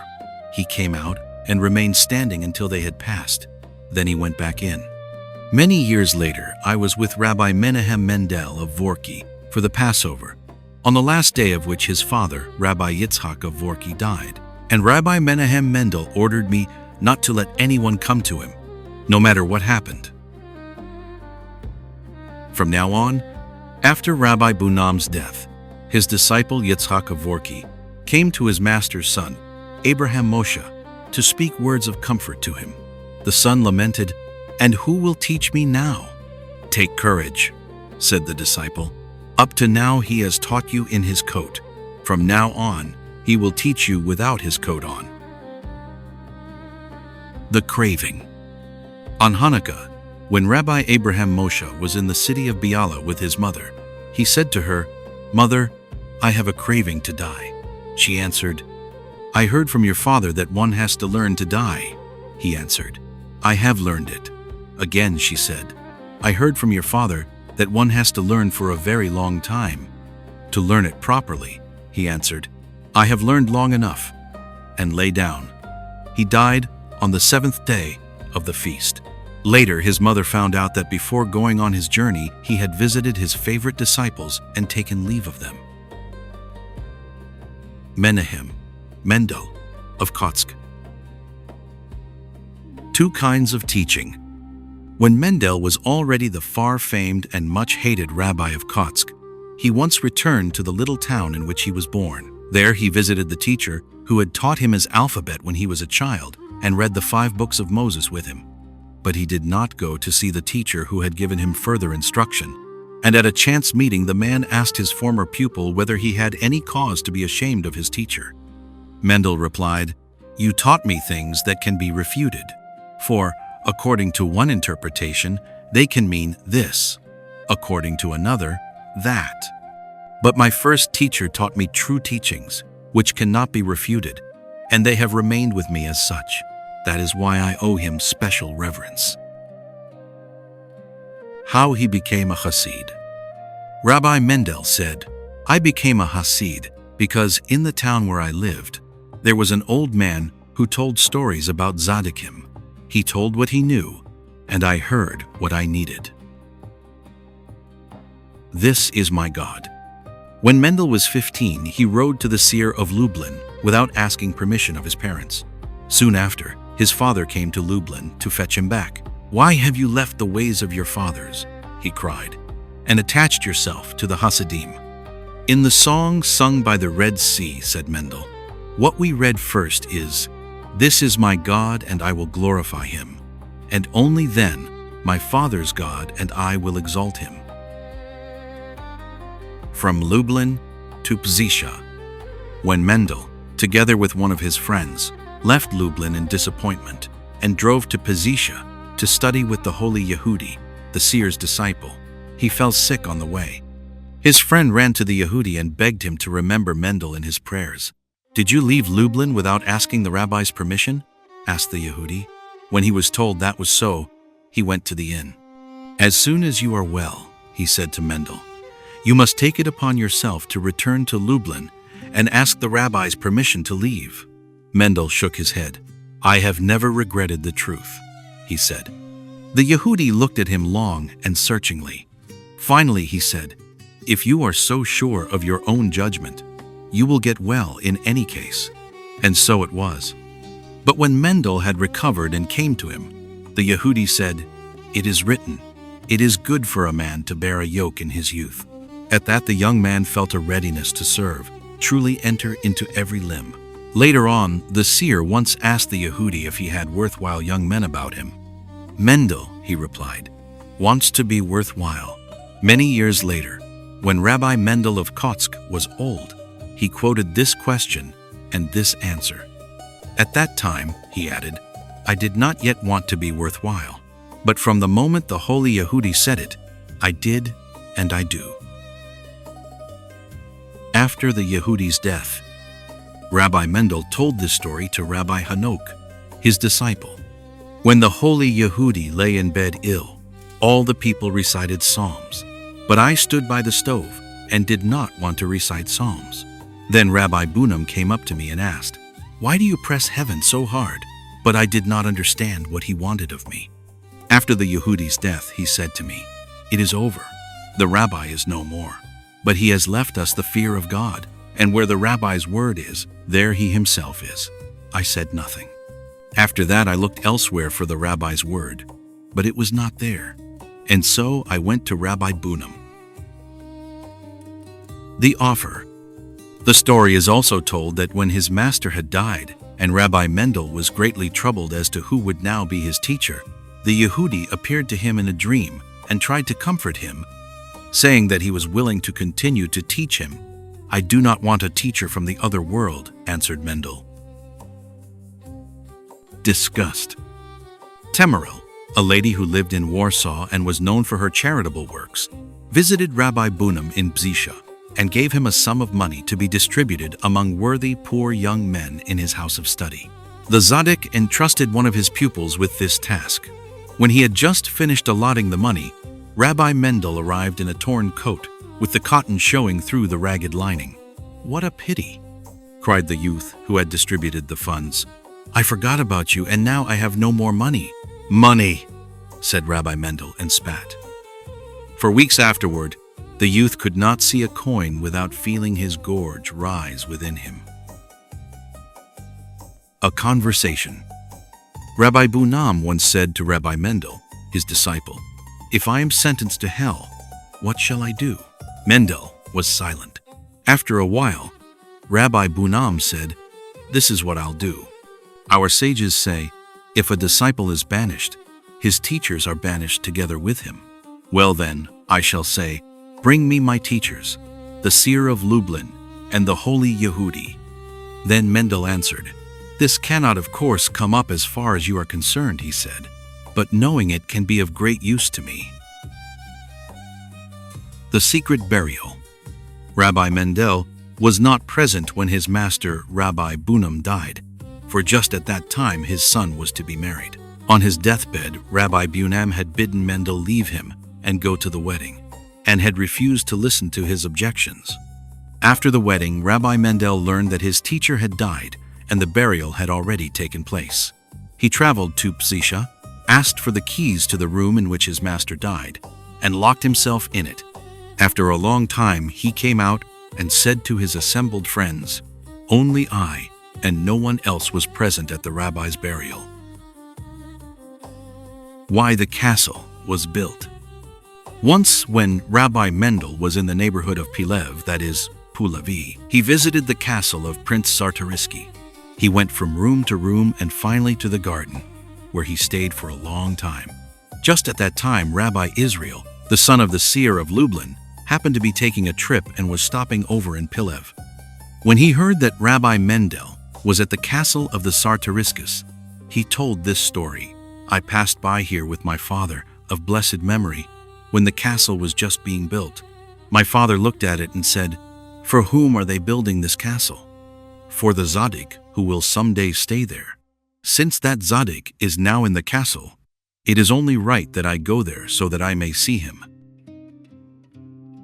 The Sabbath. Rabbi Mendel of Kotzk once said to one of his Hasidim, "Do you know who I am? There was Rabbi Ber, and there was Rabbi Shmelki. There was Rabbi Elimelech. There was the Rabbi of Lublin. There was the holy Yehudi, and there was Rabbi Bunam. I am the seventh." I am the quintessence of all of them. I am the Sabbath. Concerning his soul, Rabbi Mendel of Kotzk once said to his son-in-law, "My soul is one of those that hail from the time before the destruction of the temple. I do not belong among the people of today. And the reason I have come into this world is to draw the distinction between what is holy and what is profane." The firmaments. A Tzaddik who was opposed to the rabbi of Kotzk sent him a message, "I am so great that I reach into the seventh firmament." The rabbi of Kotzk sent back his answer, "I am so small that all the seven firmaments rest upon me." A trustworthy man. A disciple told this story. "Once, when I was standing in the room of my master and teacher, the rabbi of Kotzk, I understood the meaning of what is written in Proverbs. But a trustworthy man who can find? This does not mean that you can find only 1 in 1,000. It means that a trustworthy man, that is to say, a man who can really be trusted, cannot be found at all. For he is well hidden, you may stand right in front of him, and yet you will not find him." Sight and faith. The rabbi of Kotzk made this comment on certain Tzadikim of his time. They claim that, during the Feast of Booths, they saw the 7 shepherds in their booth as guests. I rely on my faith. Faith is clearer than sight. In a fur coat. The rabbi of Kotzk once said of a famous rabbi, "That's a Tzaddik in a fur coat." His disciples asked him what he meant by this. "Well," he explained, "one man buys himself a fur coat in winter. Another buys kindling. What is the difference between them? The first wants to keep only himself warm. The second wants to give warmth to others too." Korah's error. A disciple asked the rabbi of Kotzk what it was that caused Korah to rebel against Moses and Aaron. "He had observed," answered the rabbi, "that whenever he stood up above, among the singing Levites, great gifts of the Spirit descended upon him. And so he thought that if he stood within the tabernacle with his censer, still greater gifts would accrue to him. He did not know that the power he had felt came upon him, because Aaron stood in his place, and he in his." In pacing. A Hasid told his son, "Once, when I was in Kotzk on the day of rejoicing in the law, the rabbi paced around the pulpit with the scroll of the Torah in his hand, came to where I was standing, and said the verse, 'And in his temple all say, Glory.' Then I felt as though I were up in the temple of heaven, and heard all the angels cry, 'Glory.' I grew faint, and I became a different man, maybe." From the outside. The rabbi of Kotzk was asked how he knew what advice to give the Hasidim who came to him in regard to their business affairs, since he certainly was above and beyond all such matters.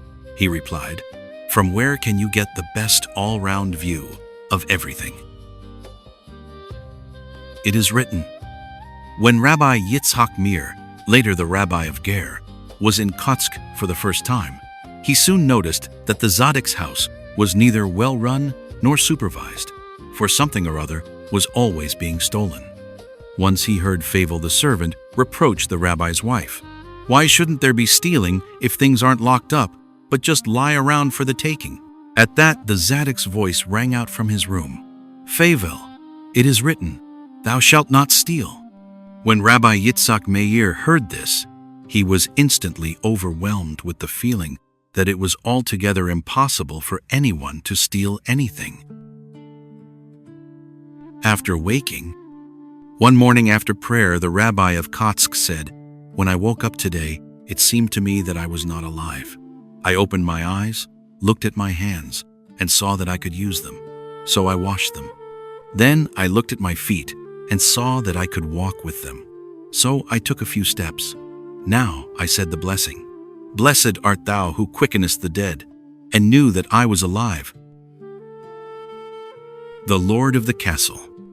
Rabbi Mendel once spoke to his Hasidim about a certain parable in Midrash, how a man passed by a castle, and seeing it on fire, and no one trying to put out the blaze, thought that this must be a castle without an owner, until the Lord of the castle looked down on him and said, I am the Lord of the castle." When Rabbi Mendel said the words, "I am the Lord of the castle," all those around him were struck with great reverence, for they all felt, the castle is burning, but it has a Lord. God's back. Concerning the verse in the scriptures, "And thou shalt see my back, but my face shall not be seen," the Rabbi of Kotzk said, everything puzzling and confused people see is called God's back, but no man can see his face, where everything is in harmony. All together. The Rabbi of Kotzk said, "It is written, the ordinances of the Lord are true, they are righteous altogether." In this world you see one ordinance decreed for one man, and an apparently contradictory ordinance for another, and you are astonished, and cannot understand how both can be righteous. But in the coming world you will see them all together, and you will find them altogether righteous. To what purpose was man created? Rabbi Mendel of Kotzk once asked his disciple Rabbi Yaakov of Radzamin, "Yaakov, to what purpose was man created?" He answered, "So that he might perfect his soul."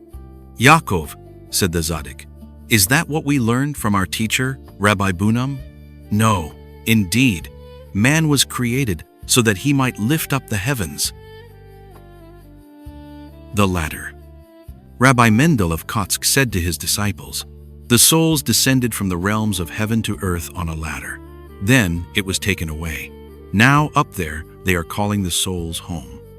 Some do not budge from the spot, for how can one get to heaven without a ladder? Others leap and fall, and leap again and give up.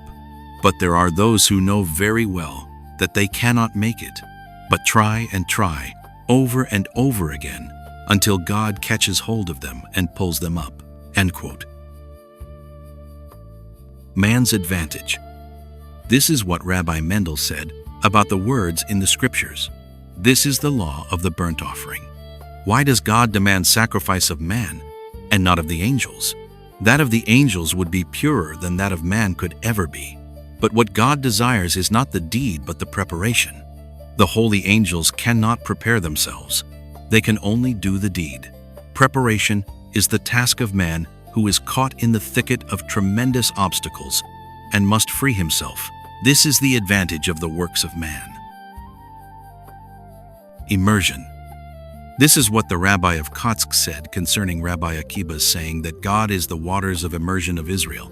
The waters of immersion only purify the soul if one is wholly immersed, so that not a hair is showing. That is how we should be immersed in God. God's dwelling. Where is the dwelling of God?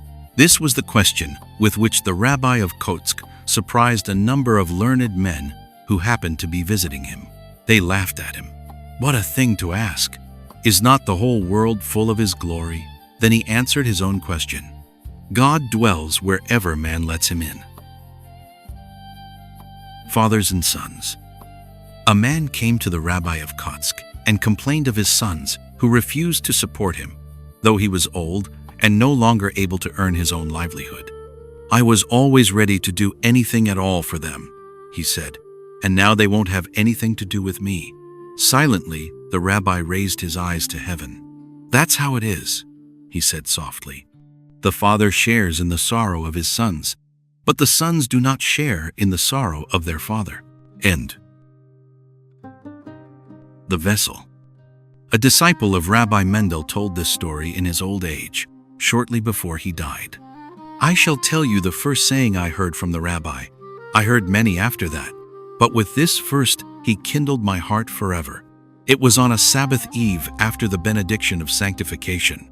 The rabbi sat in his big chair, and his face was transformed as though his soul had left his body and was floating about him. He stretched out his arms with a gesture of great decision, poured water over our hands, spoke the benediction over the bread, and broke the bread. Then he said, 'In the world there are sages, students, and thinkers.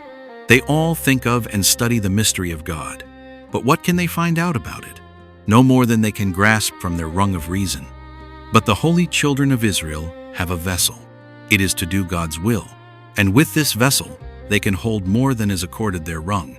They can grasp what is accorded on the rung of the ministering angels. That is what is meant by the words spoken at Sinai. We do, we hear. It is with our doing that we grasp. Giving and receiving. The rabbi of Kotzker was asked, "Why is the Feast of Weeks designated as the time the Torah was given us, rather than the time we received the Torah?" He answered, "The giving took place on the day commemorated by this feast, but the receiving takes place at all times. It was given to all equally, but they did not all receive in equal measure." Upon thy heart. Rabbi Mendel of Kotzker said, "And these words which I command thee this day shall be upon thy heart." The verse does not say, "in thy heart," for there are times when the heart is shut, but the words lie upon the heart, and when the heart opens in holy hours, they sink deep down into it. No strange God. They asked the rabbi of Kotzker, "What is new about King David saying, 'There shall no strange God be in thee'? For was it not specifically stated in the Decalogue, 'Thou shalt have no other gods before me'?" He replied, "The meaning is this: God ought not to be a stranger to you." Molten gods. The rabbi of Kotzker said, "It is written, 'Thou shalt make thee no molten gods.' When you think God, you should really think of him, and not of a molten God whom you have made in your own image." No graven image. The disciples of the rabbi of Kotzker were once discussing why it is written, "Take heed unto yourselves, lest ye forget the covenant of the Lord your God, which he made with you, and make you a graven image, even in the likeness of anything which the Lord thy God hath bidden thee, and not as the meaning really demands, which the Lord thy God hath forbidden thee." The Tzaddik, who had been listening, joined in the discussion. "The Torah warns us," said he, "not to make a graven image of anything the Lord our God has bidden us." The hunter. Rabbi Mendel of Kotzker told the story of the hunter whom the prophet Elijah met in the wilderness and asked why he was living there without the Torah and without the commandments. The hunter tried to defend himself. "I never could find the gate that leads to the presence of God," he said. "You were certainly not born a hunter," said Elijah. "So from whom did you learn to follow this calling?" "My need taught me," answered the hunter. Then the prophet said, "And had your need been equally great because you had lost your way far from God, do you think it would have failed to show you the way to him?" Fear. The rabbi of Kotzker asked one of his Hasidim, "Have you ever seen a wolf?" "Yes," he replied. "And were you afraid of him?" "Yes." "But were you aware of the fact that you were afraid?" "No," answered the Hasid. "I was simply afraid." "That is how it should be with us when we fear God," said the rabbi. Two kinds of fear. The rabbi of Kotzker was asked, when they stood at Mount Sinai, the people said to Moses, "Speak thou with us, and we will hear, but let not God speak with us, lest we die." And Moses answered, "Fear not." He went on to say that God had come, that his fear may be before you, that ye sin not. Is not that a contradiction? Rabbi Mendel said, "Fear not, that means, this fear of yours, the fear of death, is not the fear God wants of you. He wants you to fear him. He wants you to fear his remoteness, and not to fall into sin which removes you from him." What does it matter to you? A Hasid came to the rabbi of Kotzker. "Rabbi," he complained, "I keep brooding and don't seem to be able to stop." "What do you brood about?" asked the rabbi. "I keep brooding about whether there really is a judgment and a judge." "What does it matter to you?" "Rabbi, if there is no judgment and no judge, then what does all creation mean? What does that matter to you?" "Rabbi, if there is no judgment and no judge, then what do the words of the Torah mean? What does that matter to you?" "Rabbi, what does it matter to me? What does the rabbi think? What else could matter to me?" "Well, if it matters to you as much as all that," said the rabbi of Kotzker, "then you are a good Jew after all, and it is quite all right for a good Jew to brood. Nothing can go wrong with him." End quote. Worry. A Hasid told the rabbi of Kotzker about his poverty and troubles. Don't worry, advised the rabbi. Pray to God with all your heart, and the merciful Lord will have mercy upon you. But I don't know how to pray, said the other. Pity surged up in the rabbi of Kotzker as he looked at him. Then, he said, you have indeed a great deal to worry about. Holiness. It is written, and ye shall be holy men unto me. The rabbi of Kotzker explained, ye shall be holy unto me, but as men ye shall be humanly holy unto me. Infirmity. A man came to the rabbi of Kotzker and told him his trouble.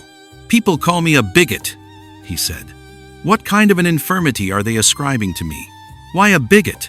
Why not a pious man? A bigot, the rabbi answered him, converts the main issue in piety into a side issue, and a side issue into the main issue. Afar off. This is how Rabbi Mendel expounded the verse from the scriptures. Am I a God near at hand, and not a God afar off? Afar off refers to the wicked. Near at hand refers to the righteous. God says, do I want him who is already close to me? Do I want the righteous? Why, I also want him who is afar off. I want him who is wicked. The way of the wicked. The rabbi of Kotzker commented on the verse in the scriptures, let the wicked forsake his way. Does the wicked man have a way? What he has is a mire, not a way. Now, what is meant is this, let the wicked man leave his way, that is, his illusion of having a way. The setting. Rabbi Mendel said, the larger and more luminous the jewel, the larger the setting, the greater and more luminous the soul, the greater the shell which surrounds it. Great guilt. Rabbi Mendel said, he who learns the Torah and is not troubled by it, who sins and forgives himself, who prays because he prayed yesterday, a very scoundrel is better than he.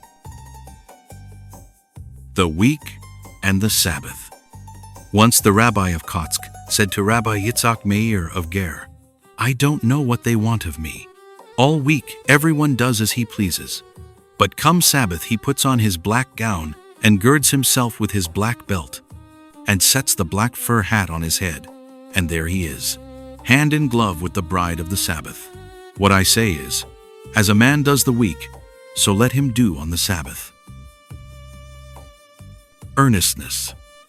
The rabbi of Kotzker called to some of his Hasidim. What is all this talk of praying earnestly? What is the meaning of to pray earnestly? They did not understand what he had in mind. Is there anything at all, he said, that one ought not to do earnestly? No break. Rabbi Mendel saw to it that his Hasidim wore nothing around the neck while praying, for, he said, there must be no break between the heart and the brain. Praying and eating.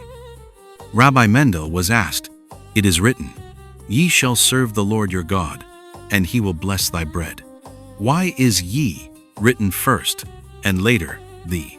He explained, to serve, that means to pray. When a man prays, and even if he does so alone in his room, he ought first to unite with all of Israel. Thus, in every true prayer, it is the community that is praying. But when one eats, and even if it is at a table full of people, each man eats for himself. It den. 3 principles. Rabbi Mendel of Kotzker once said to his congregation, what do I ask of you? Only 3 things. Not to look furtively outside yourselves, not to look furtively into others, and not to have yourselves in mind. Comparing one to another. Someone once told Rabbi Mendel that a certain person was greater than another, whom he also mentioned by name. Rabbi Mendel replied, if I am I because I am I, and you are you because you are you, then I am I and you are you.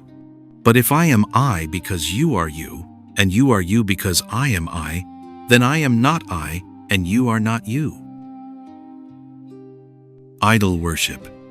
The rabbi of Kotzker said, When a man makes a reverent face before a face that is no face, that is idol worship. The false peace. Rabbi Mendel of Kotzk and Rabbi Yitzhak of Vorki, who had both been taught by wise Rabbi Bunam, were friends, and their brotherly goodwill toward each other had never been troubled. But their Hasidim had many arguments concerning the teachings and could not reconcile their opinions. Once both Tzadikim happened to be in the same city.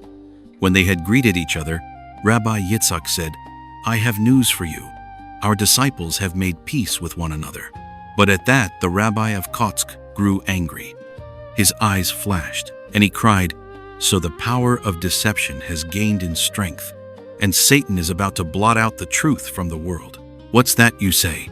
Rabbi Yitzhak stammered. The Rabbi of Kotzk continued, "Remember what the Midrash tells about the hour when God prepared to create man, how the angels formed two factions. Love said, 'Let him be created, for he will do works of love.' Truth said, 'Let him not be created, for he will practice deception.' Justice said, 'Let him be created, for he will do justice.' Peace said, 'Let him not be created, for he will be all controversy.' What did God do? He seized truth and hurled it to earth. Have you ever thought this story over? Is it not strange? Truth, to be sure, lay on the ground and no longer hindered the creation of man.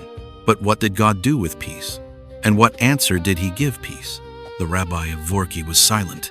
"Look," said the Rabbi of Kotzk, "our sages taught us that controversies in the name of heaven spring from the root of truth. After truth had fallen to earth, peace understood that a peace without truth is a false peace. What cannot be imitated.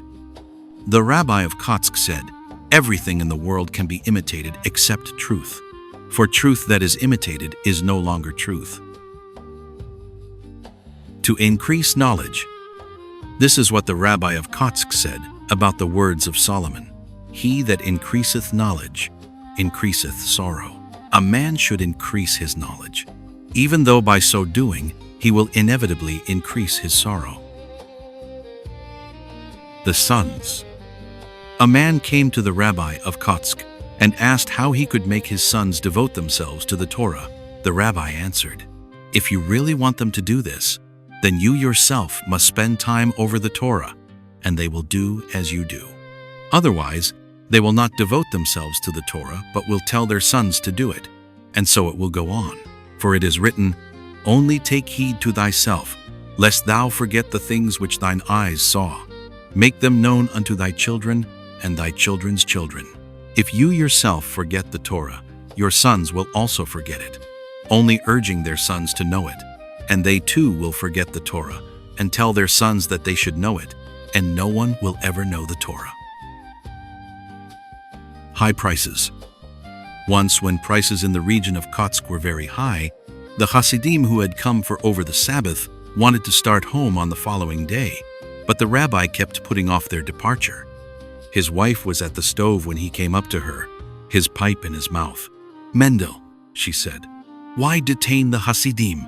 Prices are high at the inn, and they will have to pay so much for their food." "Why is food so dear?" he countered. "Because people want to eat all the time. If everyone wanted to learn all the time, learning would be dear, and food would be cheap." Miracles. The Rabbi of Kotzk was told of a wonder worker who was versed in the secret art of making a robot. "That is unimportant," he said, "but does he know the secret art of making a Hasid?" Like a cooper. Rabbi Mendel of Vorki, the son of Rabbi Yitzhak of Vorki, once came out of the Rabbi of Kotzk's room, exhausted and covered with sweat. He sat down against the wall of the entrance to rest a little and said to the Hasidim who clustered around him, "Let me tell you, that holy old man examined me limb by limb, from head to toe, the way a cooper examines a cask." First prize. Rabbi Yehiel Meir, later the Rabbi of Gostanen, who was a poor man, went in to his teacher, the Rabbi of Kotzk, with a beaming face, and told him he had won the first prize in a lottery. "That wasn't through any fault of mine," said the Tzaddik. Rabbi Yehiel went home and distributed the money among needy friends. Different customs. A Hasid of the Rabbi of Kotzk and a Hasid of the Rabbi of Chernobyl were discussing their ways of doing things. The disciple of the Rabbi of Chernobyl said, "We stay awake all night between Thursday and Friday. On Friday, we give alms in proportion to what we have, and on the Sabbath, we recite the entire book of Psalms." "And we," said the man from Kotzk, "stay awake every night as long as we can.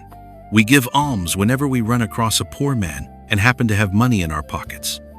And we do not say the Psalms it took David 70 years of hard work to make, all in a row, but according to the needs of the hour." Thou shalt not steal. Rabbi Yehiel Meir of Gostinin had gone to his teacher in Kotzk for the Feast of Weeks. When he came home, his father-in-law asked him, "Well, did your people over there receive the Torah differently than anywhere else?" "Certainly," said his son-in-law. "What do you mean?" asked the other. "Well, to give you an instance," said Rabbi Yehiel, "how do you here interpret, 'Thou shalt not steal'?" "That we shall not steal from our fellow men," answered his father-in-law. "That's perfectly clear. We don't need to be told that anymore," said Rabbi Yehiel. "In Kotzk, this is interpreted to mean, 'You shall not steal from yourself.'" The difference. While the quarrel between the Hasidim of Kotzk and those of Radoshitz was in full swing, Rabbi Yisachar Ber of Radoshitz once said to a Hasid from Kotzk, "What your teacher believes in is, if you can't get over it, you must get under it. But what I believe in is, if you can't get over it, you must get over it anyway." Is Krosting.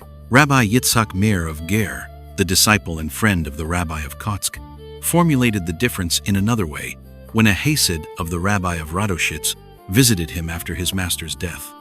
"The world thinks," said he, "that there was hatred and quarreling between Kotzk and Radoshitz.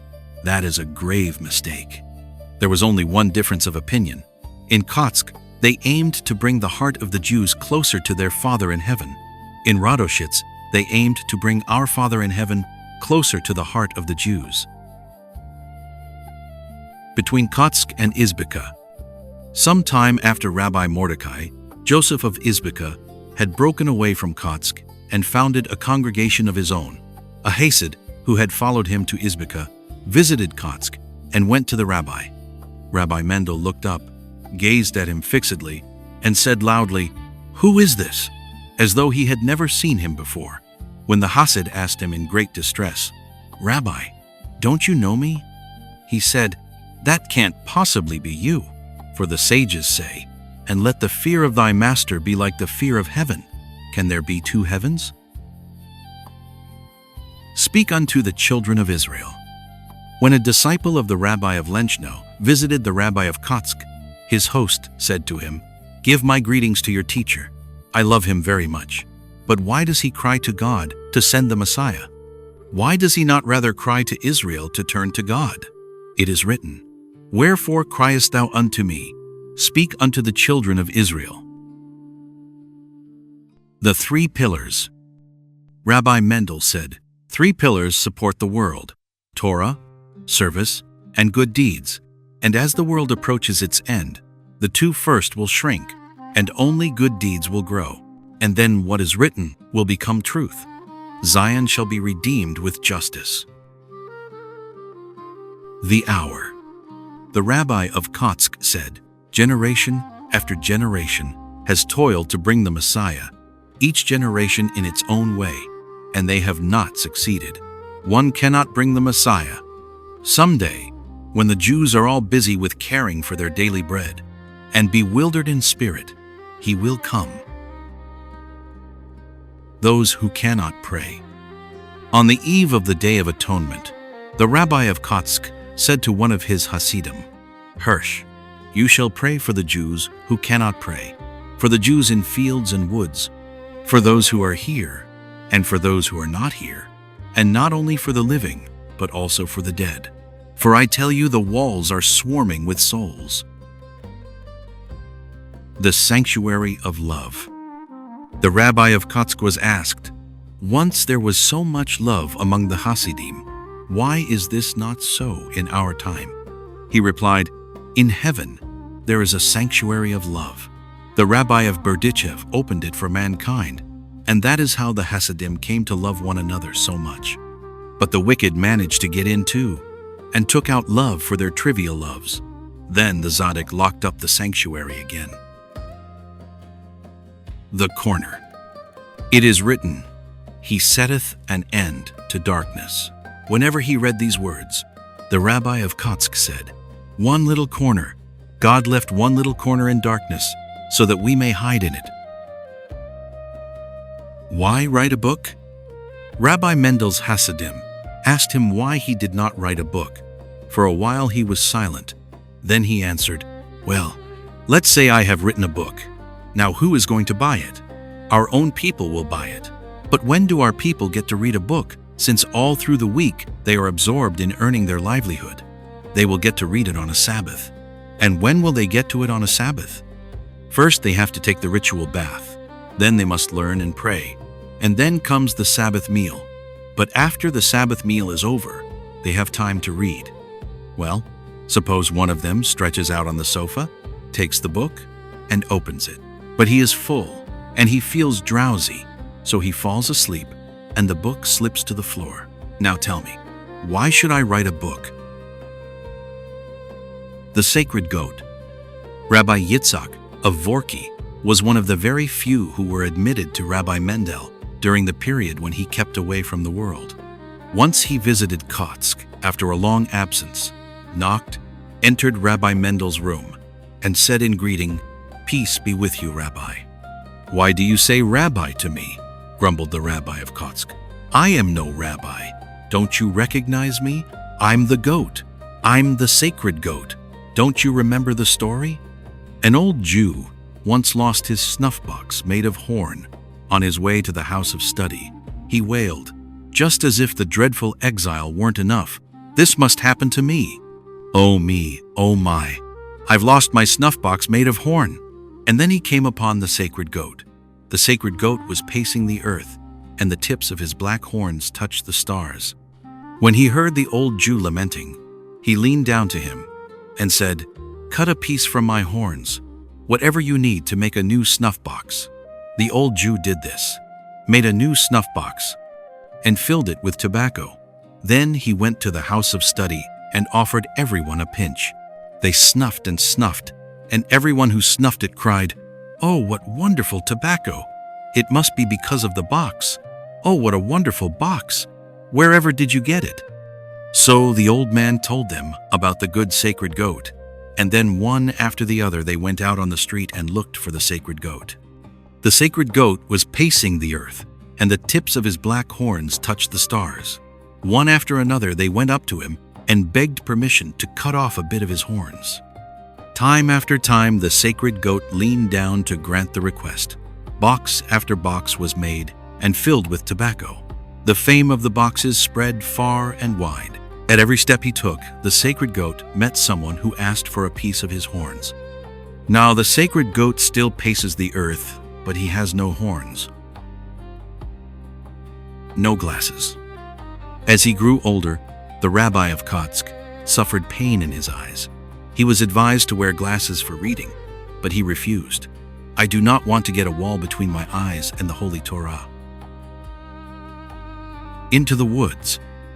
Toward the close of his life, the rabbi of Kotzker said, "I always thought I should have only 400 Hasidim, and that I should go into the woods with them and give them manna, and that they would recognize the kingly power of God." Yitzhak of Vorki. The servant who neglected his work. Rabbi Yitzhak of Vorki once rebuked one of his sons because he was neglecting the study of the Torah. When the son, who was already the head of a family, excused himself on the score of his many domestic worries, the rabbi told him this story. "When I was still working for the charitable Lady Temerel as a copyist, I once saw her superintendent beat a servant for neglecting his work. And oddly enough, the man swung his scythe even while he was being beaten, and cut the grain with tremendous zeal. Later on, I asked him why he had done this. "You stupid Jew," said he. "I was dealt all those blows because I had neglected my work. So what wonder I went at it with might and main. It is the same with you, my son. All your troubles arise from your neglect of the Torah." Himself. Once, when Rabbi Yitzhak was playing host to certain prominent men of Israel, they discussed the value to a household of an honest and efficient servant. They said that a good servant made for good management, and cited Joseph, at whose hands everything prospered. Rabbi Yitzhak objected. "I once thought that too," he said, "but then my teacher showed me that everything depends on the master of the house. You see, in my youth my wife gave me a great deal of trouble, and though I myself put up with her as best I could, I was sorry for the servants. So I went to my teacher, Rabbi David of Lelov, and asked him whether I should oppose my wife. All he said was, 'Why do you speak to me? Speak to yourself.' I thought over these words for quite a while before I understood them, but I did understand them when I recalled a certain saying of the Baal Shem Tov. There is thought, speech, and action. Thought corresponds to one's wife, speech to one's children, and action to one's servants. Whoever straightens himself out in regard to all three of these will find that everything prospers at his hands. Then I understood what my teacher had meant, that everything depended on myself." Dying and living. As a comment to the words in the psalm, "I shall not die but live," Rabbi Yitzhak said, "In order really to live, a man must give himself to death. But when he has done so, he discovers that he is not to die, but to live." Adam's sin. Rabbi Yitzhak was asked, "What do you think was Adam's real sin?" "Adam's real sin," said he, "was that he worried about the morrow. The serpent set out to reason with him. There is no service you can perform, for you cannot distinguish between good and evil, and are unable to make a choice. Eat of this fruit, and you will be able to distinguish. You will choose the good and receive the reward. That he gave ear to this. That is where Adam was at fault. He worried that he would not be able to serve, yet at that very hour he had his service, to obey God and to resist the serpent." The slanderer.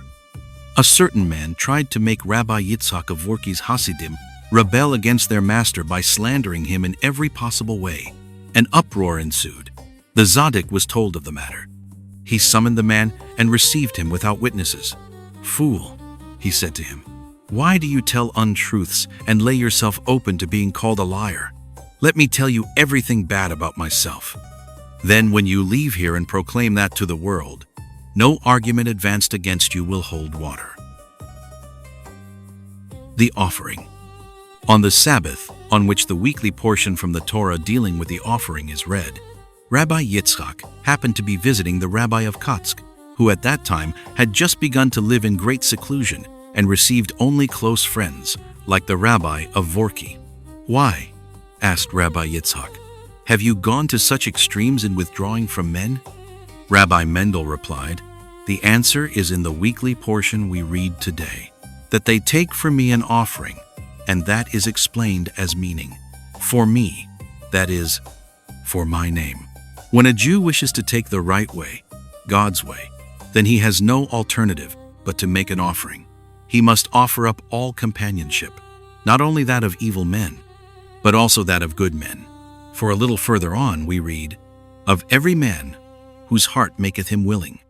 The answer to what you just said, replied the rabbi of Vorki, is in today's weekly portion in the very same verse, that they take for me an offering. When a Jew wishes to take the right way, God's way, he must take what every man has to offer him. He should accept the companionship of every man, and by associating with every man receive from him whatever that man can give him for the way of God. But there is one qualification. From the man whose heart is locked he will receive nothing at all. Only the man whose heart maketh him willing can give. His merit. Someone came to Rabbi Yitzhak with a question. "I cannot understand the story the Talmud tells about Rabbi Zerah. he said. It says that when his disciples asked him how he had lived so long, he answered that he had never rejoiced over anyone's misfortune. How can that be a merit? The rabbi said, "This is what it means.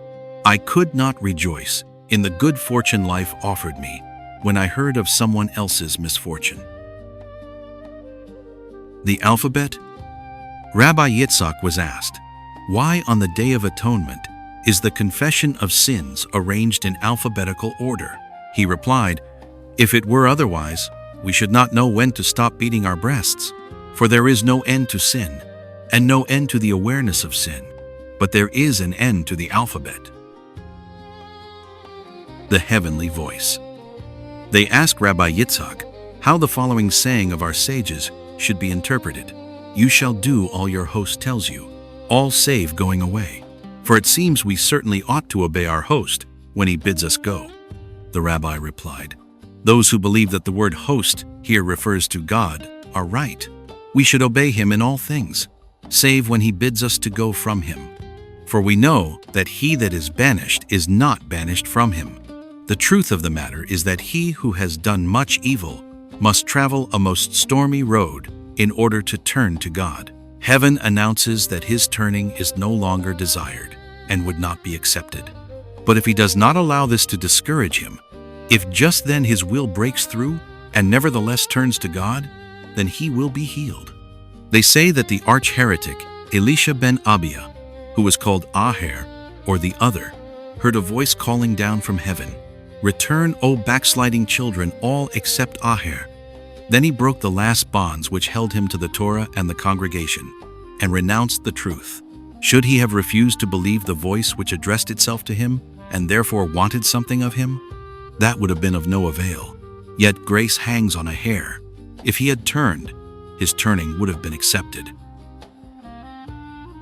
The lost woman. A widow complained to Rabbi Yitzhak that certain merchants who had employed her husband as copyist refused to pay her a sum of money they still owed him, and had no pity on her in her wretchedness. The Tzaddik had the merchants brought before him. When they caught sight of the woman, they cried out, as with one voice, "Are you listening to that lost woman? Her husband has been dead these 3 years, and half a year ago she bore a bastard." "So, she was so poor," said the rabbi, "that she had to lose herself." After 30 years, a certain man had lived in seclusion for 30 years and devoted himself to the Torah. When he returned to the company of men, he heard about Rabbi Yitzhak of Vorki and decided to go to him. On the way there, he pictured to himself the joy and honor with which the Tzaddik would receive so learned a man who had devoted all his efforts to the Torah for so long a time. When he stood in Rabbi Yitzhak's presence, the rabbi said to him, "You are so learned a man and have devoted all your efforts to the Torah for so long a time. Surely you know what God says?" The man grew embarrassed and uncertain. Finally he said hesitantly, "God says we should pray and study." The Tzaddik laughed. "You do not understand my question," he said. The man left in an unhappy frame of mind. But he went to the Tzaddik again, and each time Rabbi Yitzhak received him with the same words. Then came the day when he made his farewell. "What are you taking home with you?" asked the Tzaddik, "since you don't know what God says." Tears rose in the man's eyes as he said, "Rabbi, that is just why I came to you to learn something." "It is written in Jeremiah," said the Tzaddik. "Can any hide himself in secret places? That means anyone who locks himself into his room for 30 years and studies the Torah, that I shall not see him? That means I may not want to see such a man, saith the Lord." That is what God says. When used to as moved to the depths of his being, the man stood there, and for a time he could not speak, he could not even think. Then the Spirit moved him. "Rabbi," he sighed, "I should like to ask you a question." "Speak," said the Tzaddik. "What is the prescribed thing to do?" asked the man. "When scraps of a holy book which has been torn fall to the ground, they should be picked up," said the Tzaddik, "lest they be destroyed." The man threw himself on the floor. "Rabbi, Rabbi," he cried, "a vessel filled with scraps of the Holy Scriptures lies before you. Do not let them be destroyed." With both hands the Tzaddik raised him and seated him at his side. Then he talked to him and helped him with his words. Hospitality. When Rabbi Yitzhak lived in the town of Kinska, a very well-to-do man invited him to a banquet.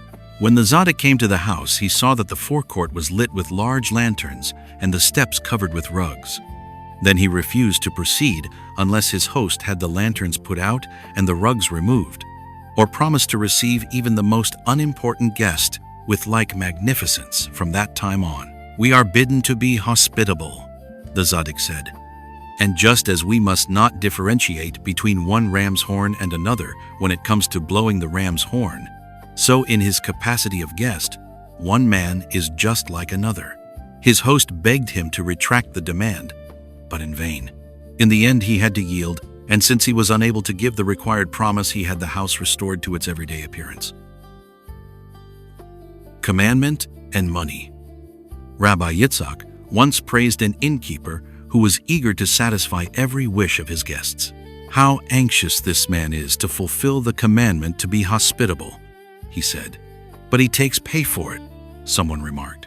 "He accepts money," answered the Tzaddik, "so that it may be possible for him to fulfill the commandment."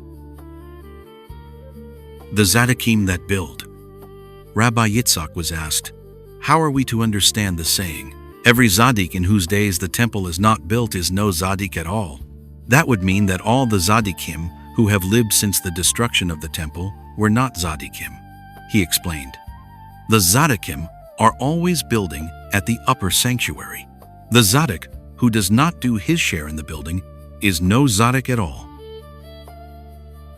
The faithful servant. It is told in the Midrash, the ministering angels once said to God, "You have permitted Moses to write whatever he wants to, so there is nothing to prevent him from saying to Israel, 'I have given you the Torah.'" God replied, "This he would not do, but if he did, he would still be keeping faith with me." Rabbi Yitzhak of Vorky's disciples once asked him to interpret this. He answered by telling them a parable. A merchant wanted to go on a journey. He took on an assistant and let him work in his shop. He himself spent most of his time in the adjoining room from where he could hear what was going on next door. During the first year, he sometimes heard his assistant tell a customer, "The master cannot let this go for so low a price." The merchant did not go on his journey. In the course of the second year, he occasionally heard the voice next door say, "We cannot let it go for so low a price." He postponed his journey. But in the third year, he heard his assistant say, "I can't let this go for so low a price." It was then that he started on his journey. The dwelling. Rabbi Yitzhak's disciples said to him, concerning the account in the scriptures that the stuff the people had brought for the building of the sanctuary was sufficient and too much, so that there was something left over when the work was completed. The Midrash tells that Moses asked God what to do with it, and God replied, "Make of it a dwelling for the tabernacle of the testimony." And Moses did so. How are we to interpret this? Is it not the ark which holds the tablets that is called the tabernacle of the testimony? And had it not already been completed? "You know," answered the rabbi, "that the sanctuary was holy because the divine presence had entered it." But over and over again, people have asked how the splendor of him, about whom it is written, "The heavens and the heaven of heavens cannot contain thee," could possibly be confined in the space between the staves of the ark. But listen to the words in the Song of Songs. King Solomon made himself a palanquin of the wood of Lebanon. He made the pillars thereof of silver, the top thereof of gold, the seat thereof of purple. And if you doubt that it was possible to rest on such a bed, here is the answer. The inside thereof being inlaid with love. It was the love of the people who contributed to the building of the sanctuary that drew the divine presence down between the staves of the ark. But because there was too much of their will to love, more than was needed for the work, Moses asked, "What's to be done with all this will?" And God replied, "Make of it." And this means, make of the overflow of the innermost heart of Israel, a dwelling for the tabernacle of the testimony. The testimony that your love has drawn me into the world shall dwell within it. End quote. on the highest rung. Rabbi Yitzhak was asked, "It is written, and this is the blessing wherewith Moses the man of God blessed the children of Israel before his death." Of the words before his death, Rashi says, just before his death, and, in support of his interpretation, adds, if not now, when? In what way does this mean more than what anyone can glean from the scriptures? Note, answered the rabbi, that this is the only passage in which Moses is called a man of God. Now this is how it was. Because of his great love for Israel, Moses wanted to bless them, time and again. But each time he felt he would reach a higher rung, and that his blessing would then have greater strength, and that was why he delayed giving it. But when he had reached the rung of a man of God, and that is the rung of the angels who do not move from rung to rung like men, but remain fixed, he knew that he must be very close to death, and then he blessed Israel for, if not now, when? Faith. A Hasid of Rabbi Yitzhak had no children. Time after time he begged his teacher to pray for him, and time after time Rabbi Yitzhak referred him to Rabbi Ber of Radoshitz, the famous miracle worker. But the Hasid did not follow his suggestion. The other Hasidim asked him why he did not go to Radoshitz. "If I go," he said, "and go without faith, I will not be helped. But if I scrape up some faith in the rabbi of Radoshitz, it means that I shall forfeit just that much of the faith I have in my rabbi. And if, God forbid, my faith in my rabbi became imperfect, then what would I want children for?" Menahem Mendel of Vorki. The test. Rabbi Yitzhak of Vorki once took his sons to see his teacher Rabbi Bunam, who gave each of them a glass of Bach beer and asked them what it was. The elder boy said, "I don't know." Menahem Mendel, the younger, who was 3 years old at the time, said, "Bitter and good. This one will become the leader of a great congregation," said Rabbi Bunam. The driver. When Rabbi Yitzhak of Vorki and Mendel, his young son, were visiting Rabbi Israel of Lizhensk, their host invited his friend to go driving with him. Mendel begged to be allowed to accompany them. "One who does not yet know the mystery of the divine chariot may not come," said the Rabbi of Lizhensk. "But I know how to drive," said Mendel. The Rabbi of Lizhensk gave him a long look. "Then do it," he said. Mendel mounted the coachman's box and took the reins in his hands. In the course of their drive, the Rabbi of Lizhensk asked, "Rav of Vorki, how did you deserve such a son?" Rabbi Yitzhak replied, "He is an undeserved gift."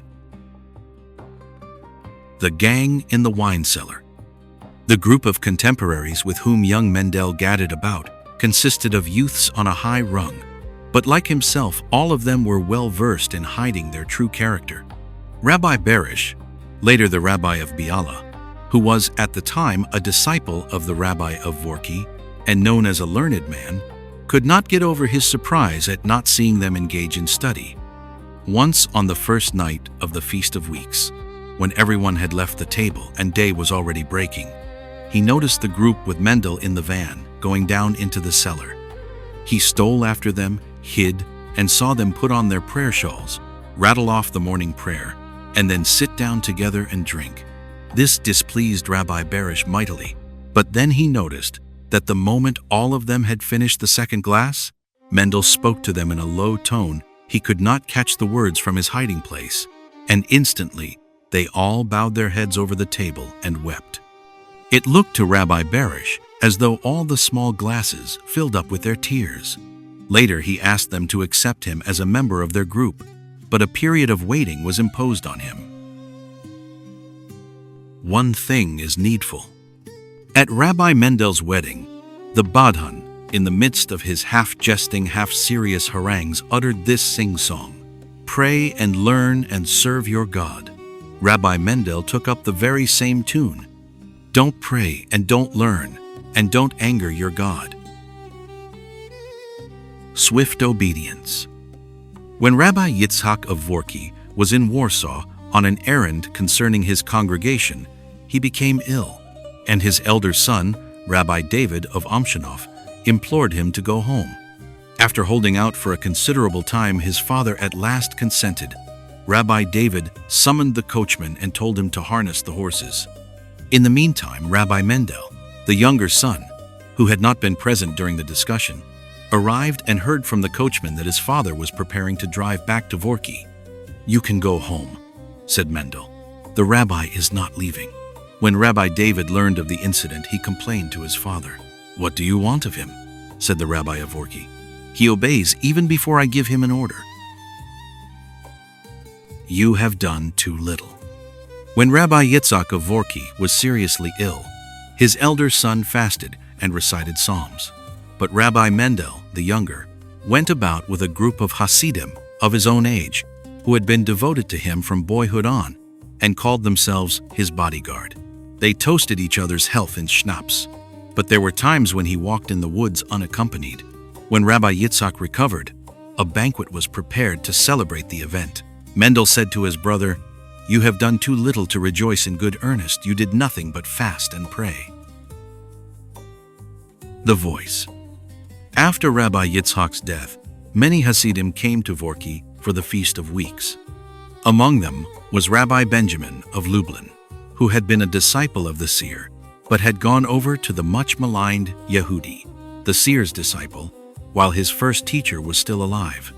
Since Rabbi Benjamin was very old and sickly, he had to lie down soon after his arrival. After prayers, Rabbi Yitzhak's 2 sons went to see him. "Children," he said to them, "I wish you'd tell me how we are to interpret the words in the scriptures." And all the people saw the voice. Rabbi Yaakov David, the elder son, gave a most perspicacious interpretation, but Rabbi Menahem Mendel, the younger, was silent as usual. "And what have you to say?" asked Rabbi Benjamin. "I say," answered Menahem Mendel, "that we must take it to mean they saw and realized that one must take the voice into oneself and make it one's own. No speech and no words."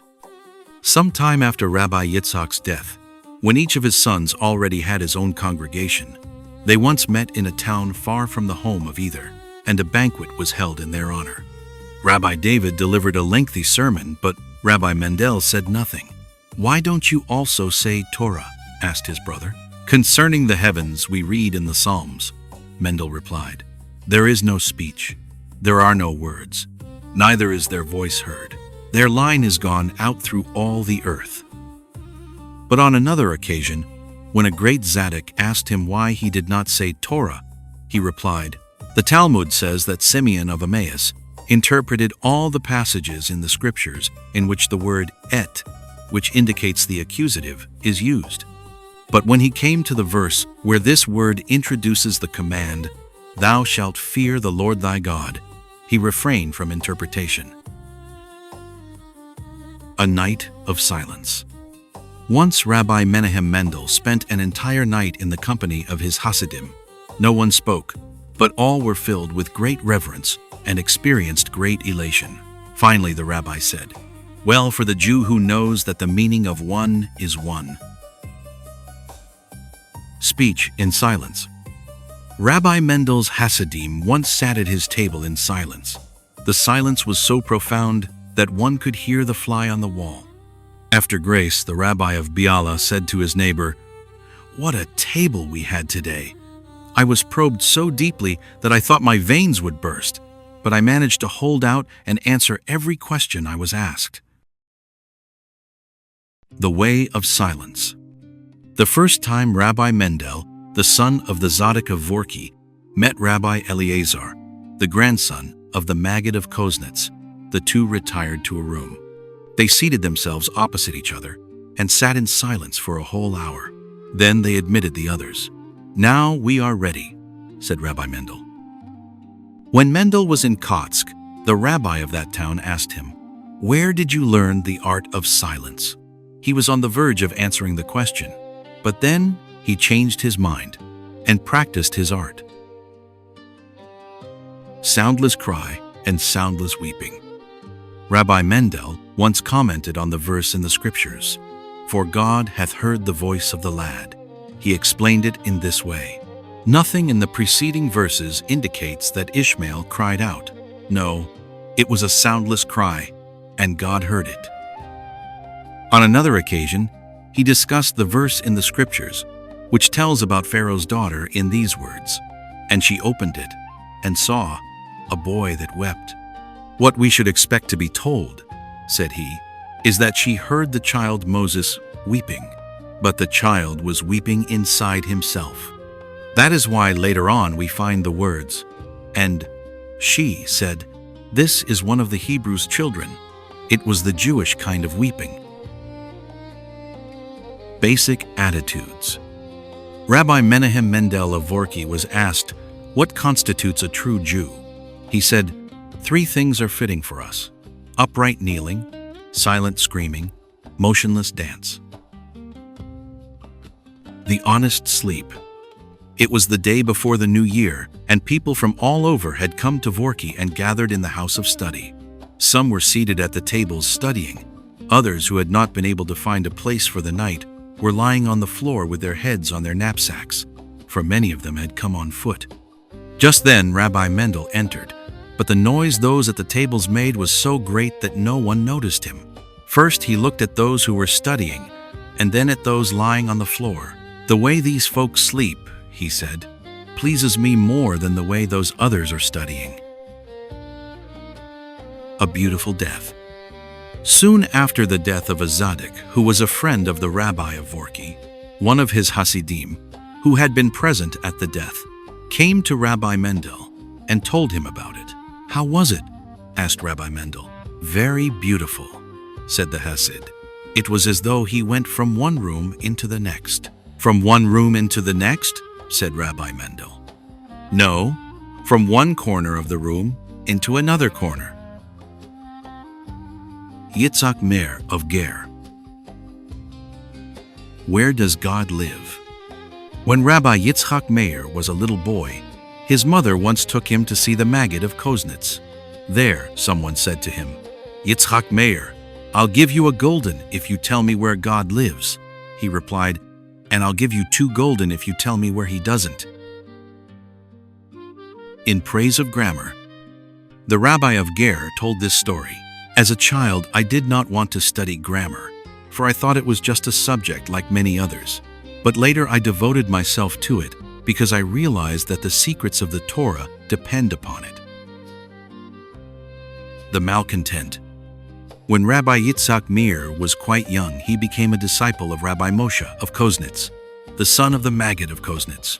One day his teacher kissed him on the forehead because he had helped him solve a difficult problem with astonishing acumen. "What I need," said Yitzhak Meir to himself, "is a rabbi who rends the flesh from my bones, not one who kisses me." Soon after he left Koznitz. A quick sleep. Rabbi Yitzhak Meir's wife once asked him why he slept so little, and she worried that this might be bad for his health.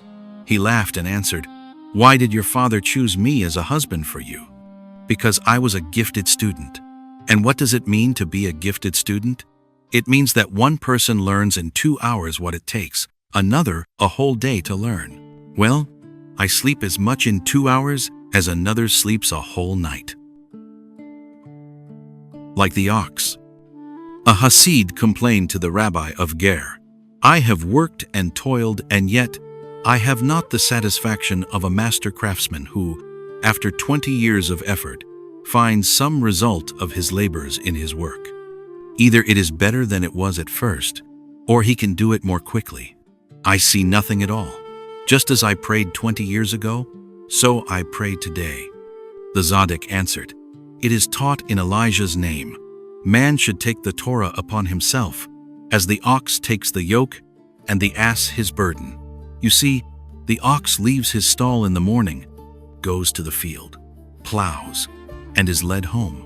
And this happens day after day, and nothing changes with regard to the ox. But the plowed field bears the harvest." Coming tests. The rabbi of Ger said, "There will be many and grave temptations, and he who has not prepared himself for them will be lost. For it is too late to prepare when temptation is actually at hand." Temptation. is only a test. It shows what within you is dross and what is true metal. Danger. The Rabbi of Ger was on a journey with one of his favorite Hasidim. The way led down a steep hill, and the startled horses ran for all they were worth and could not be reined in. The Hasid looked out of the carriage and shuddered, but when he glanced at the Tzaddik, he saw that his face had lost nothing of its usual composure. "How is it that you are not afraid of the danger we are in?" he asked. "Whoever is aware of the real danger at every instant," the Tzaddik replied, "is not terrified by any danger of the moment." When Hasidirated. The fortress. When the large house of study the Rabbi of Ger was having built was completed, the Rav of Warsaw came to inspect it and said, "Most likely you have a very good reason for moving away from us and building your house outside the town." The Rabbi of Ger said nothing, so the Rav continued, "I understand your reason. You wanted to put up a fortress for the protection of Warsaw, and such a fortress must of course be outside the town. And sometimes one must even use it as a point of vantage from which to fire into the town." Still, the Rabbi of Ger did not utter a word, but he laughed like one who agrees with the speaker. About eating. The Rabbi of Ger once asked a Hasid what he had learned from the lips of the Rabbi of Kotzk. "I heard him say," said the Hasid, "that he was surprised that merely saying grace is not enough to make man God-fearing and good." "I think differently," said the Rabbi of Ger. "I am surprised that merely eating is not enough to make man God-fearing and good, for it is written, 'The ox knoweth his owner, and the ass his master's crib.'" When the Rabbi of Ger was asked the difference between ordinary fathers of families and Hasidim, he laughed and replied, "Ordinary fathers of families pray and then study, but the Hasidim pray and then eat." For when the Hasid discovers that neither in his solitary reflection before prayer nor in prayer itself has he experienced the greatness of God, he goes to his meal and thinks, "Though I am not yet like the ox who knows his owner, I can at least emulate the ass and stand at my master's crib." Id friend. Throw up the world. The Rabbi of Ger said, "I often hear men say, 'I want to throw up the world.' But I ask you, is the world yours to throw up?" The sins of the people.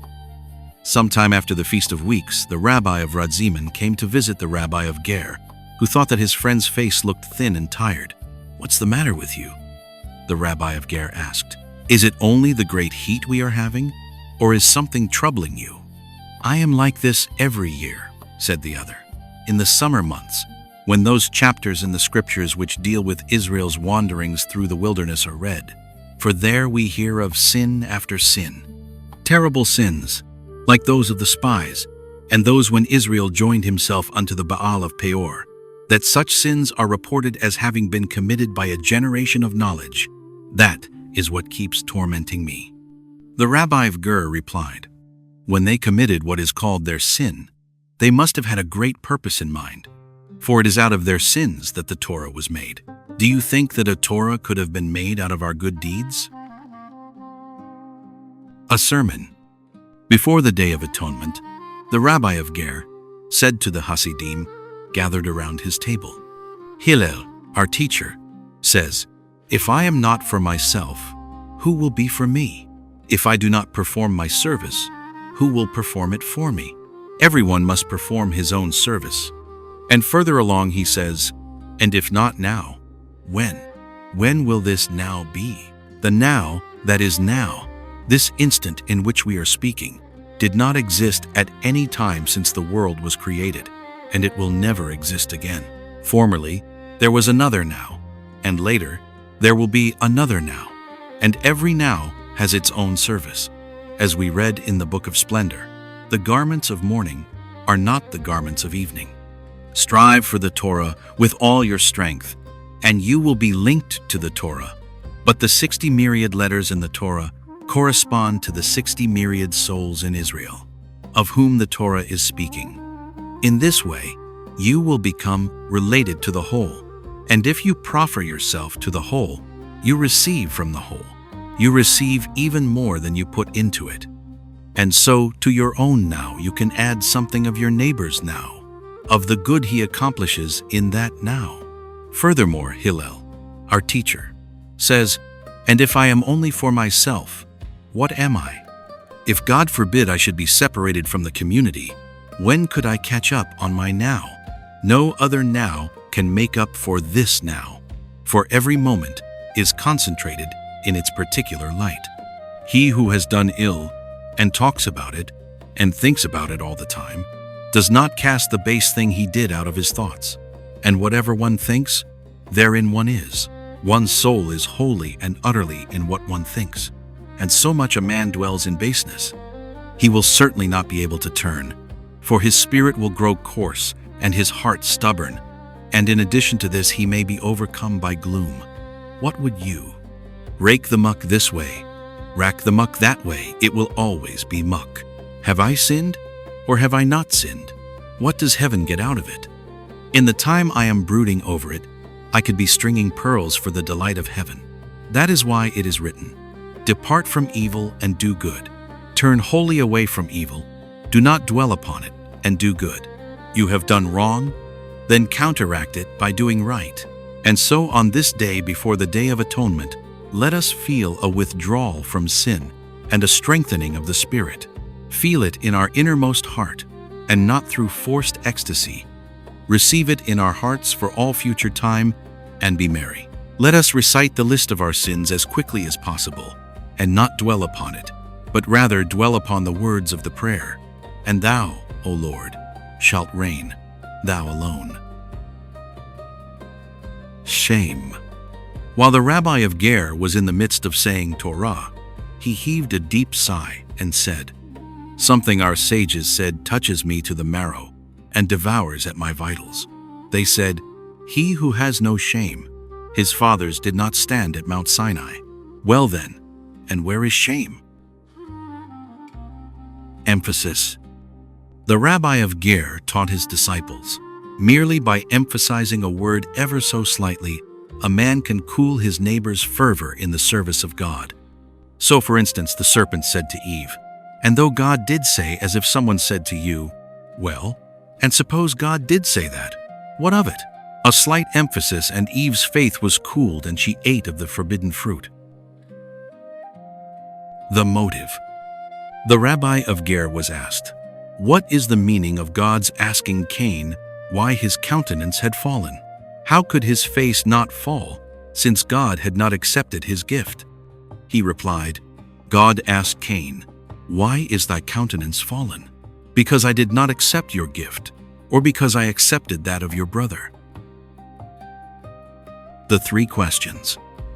When in expounding the Torah, the Rabbi of Ger came to the words Jacob says to his servant, "When Esau my brother meeteth thee, and asketh thee, saying, Whose art thou, and whither goest thou?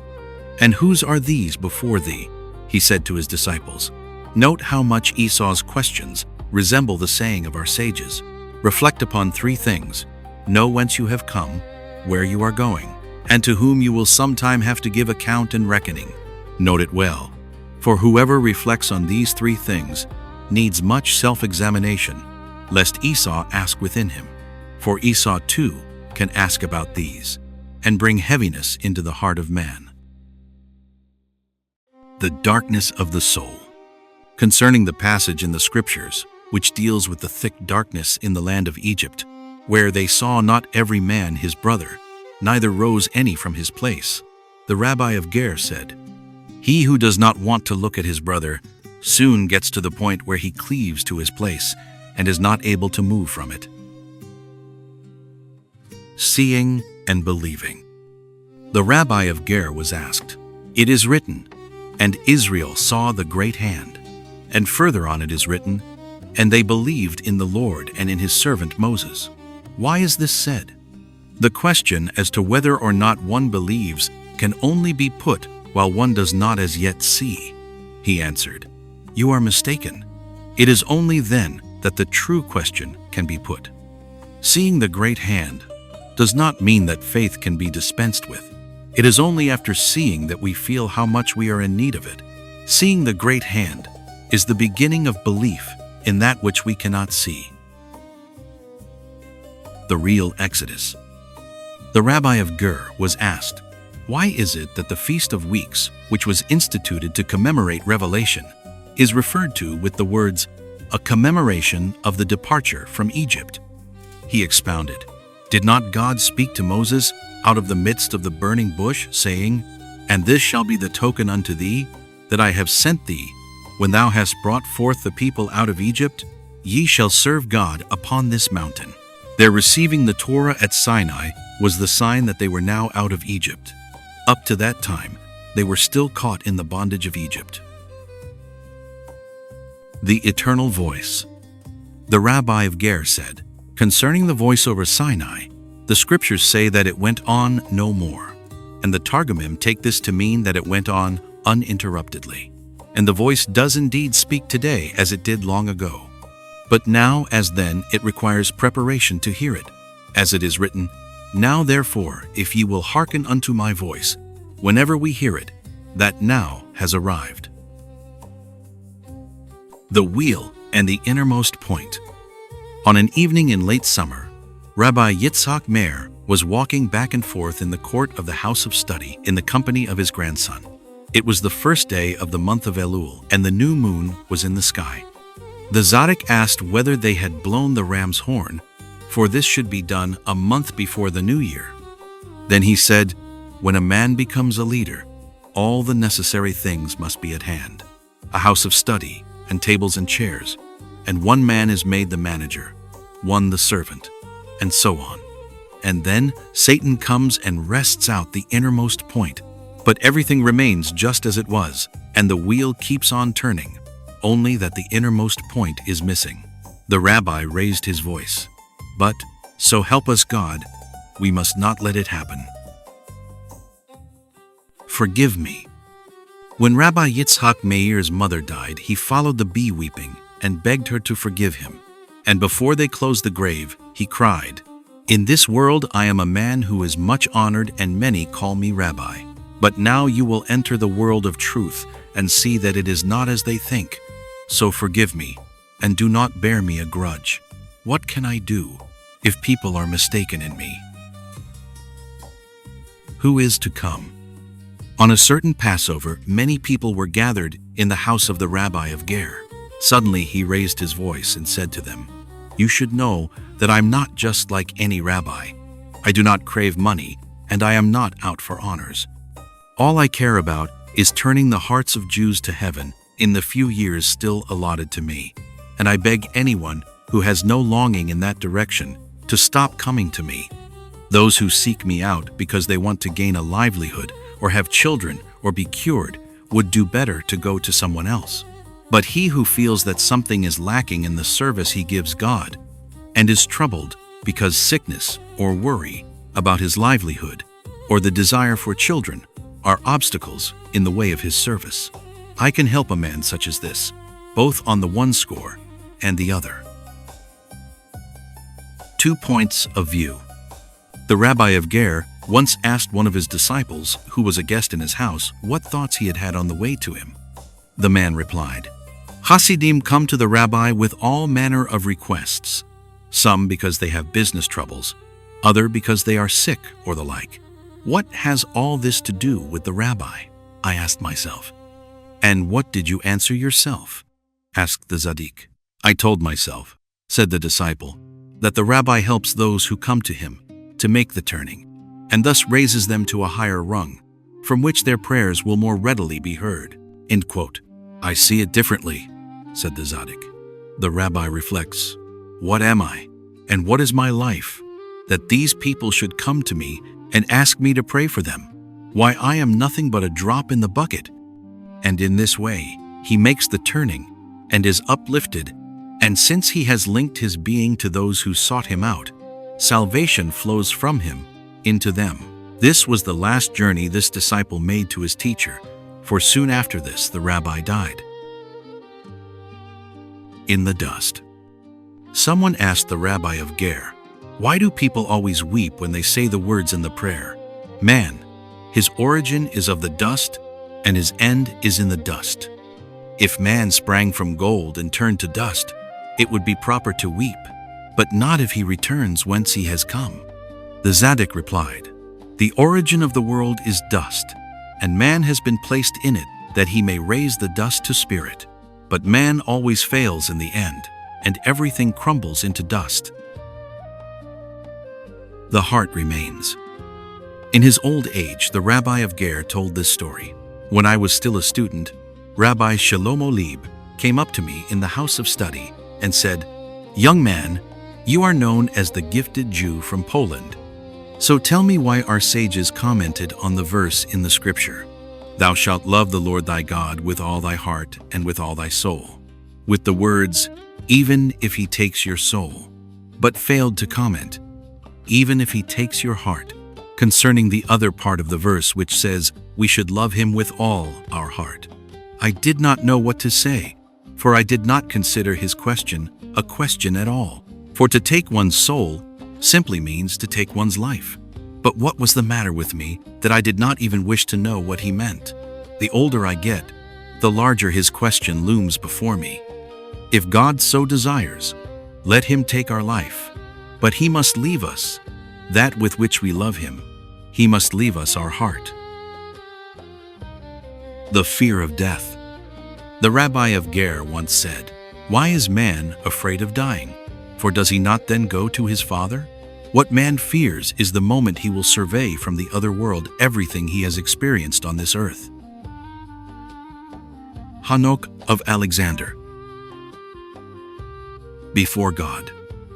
In his youth, when Rabbi Hanok of Alexander was living in Pedjisha as Rabbi Bunam's disciple, it was his duty to act as congregational reader of the morning prayer in a house adjoining that of his teacher.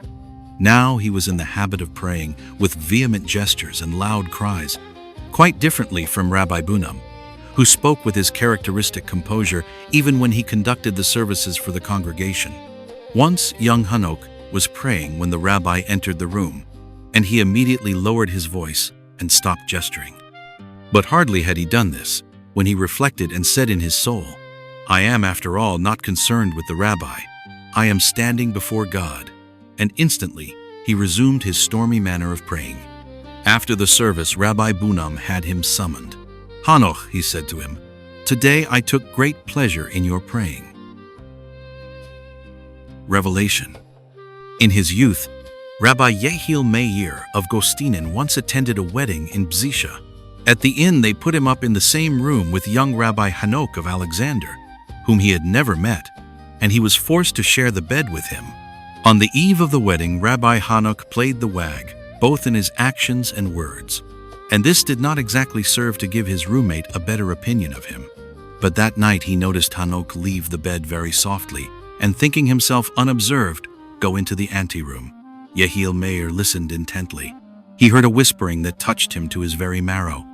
Whispered verses of psalms came to his ears and moved him as though he had never heard them before.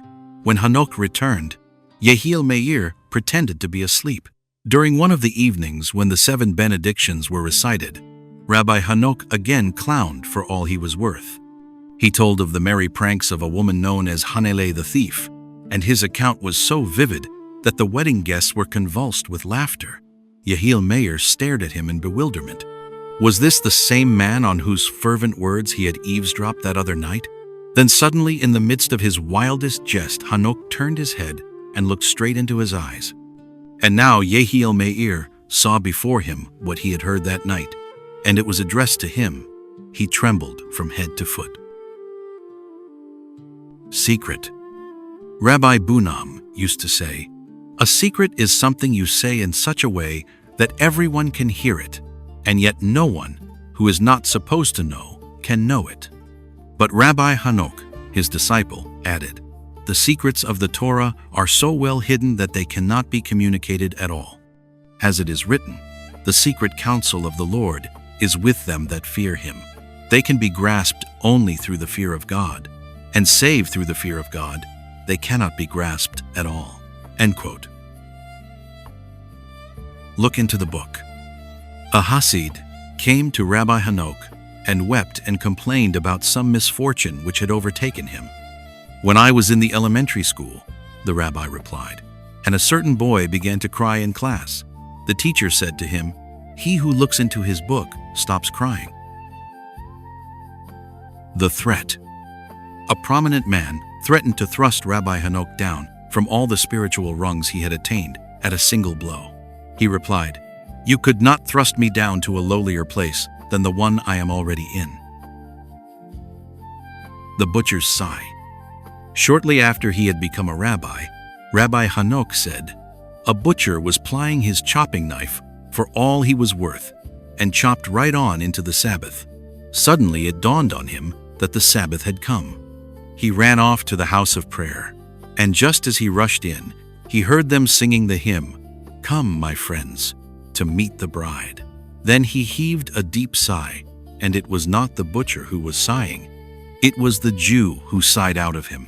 For it is written, 'The children of Israel sighed out of their bondage.' It was Israel, it was the Jew that sighed out of them." The House of Weddings. Rabbi Hanok told this parable. A man from a small town moved to Warsaw. From a house near the one in which he had rented a room, he heard the sound of music and dancing. "They must be celebrating a wedding there," he thought to himself. But the next day, he again heard festive music, and the same thing happened on the day after that. "I wonder who the owner of that house can be," he said to friends he had in the city. "He seems to have a lot of sons he is marrying off." They laughed at him. "That house," they said, "is rented out every day for the purpose of celebrating weddings. Then the musicians play and the guests dance. Because of this, we call it the House of Weddings." And then Rabbi Hanok added, "That is why our sages compare this world to a house of weddings." A vain search. Rabbi Hanok told this story. There was once a man who was very stupid. When he got up in the morning, it was so hard for him to find his clothes that at night he almost hesitated to go to bed for thinking of the trouble he would have on waking. One evening he finally made a great effort, took paper and pencil, and as he undressed, noted down exactly where he put everything he had on. The next morning, very well pleased with himself, he took the slip of paper in hand and read. Cap, there it was. He set it on his head. Pants, there they lay.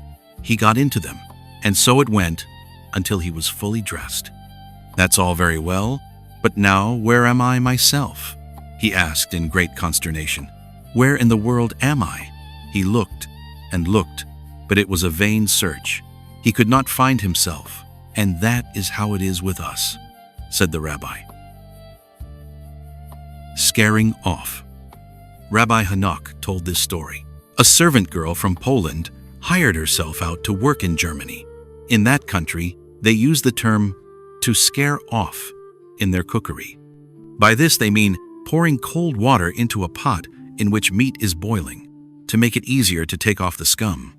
Once, when the lady of the house in which the girl was working had to go off to market while the dinner was cooking, she said to her, "Watch the soup, and don't forget to scare off."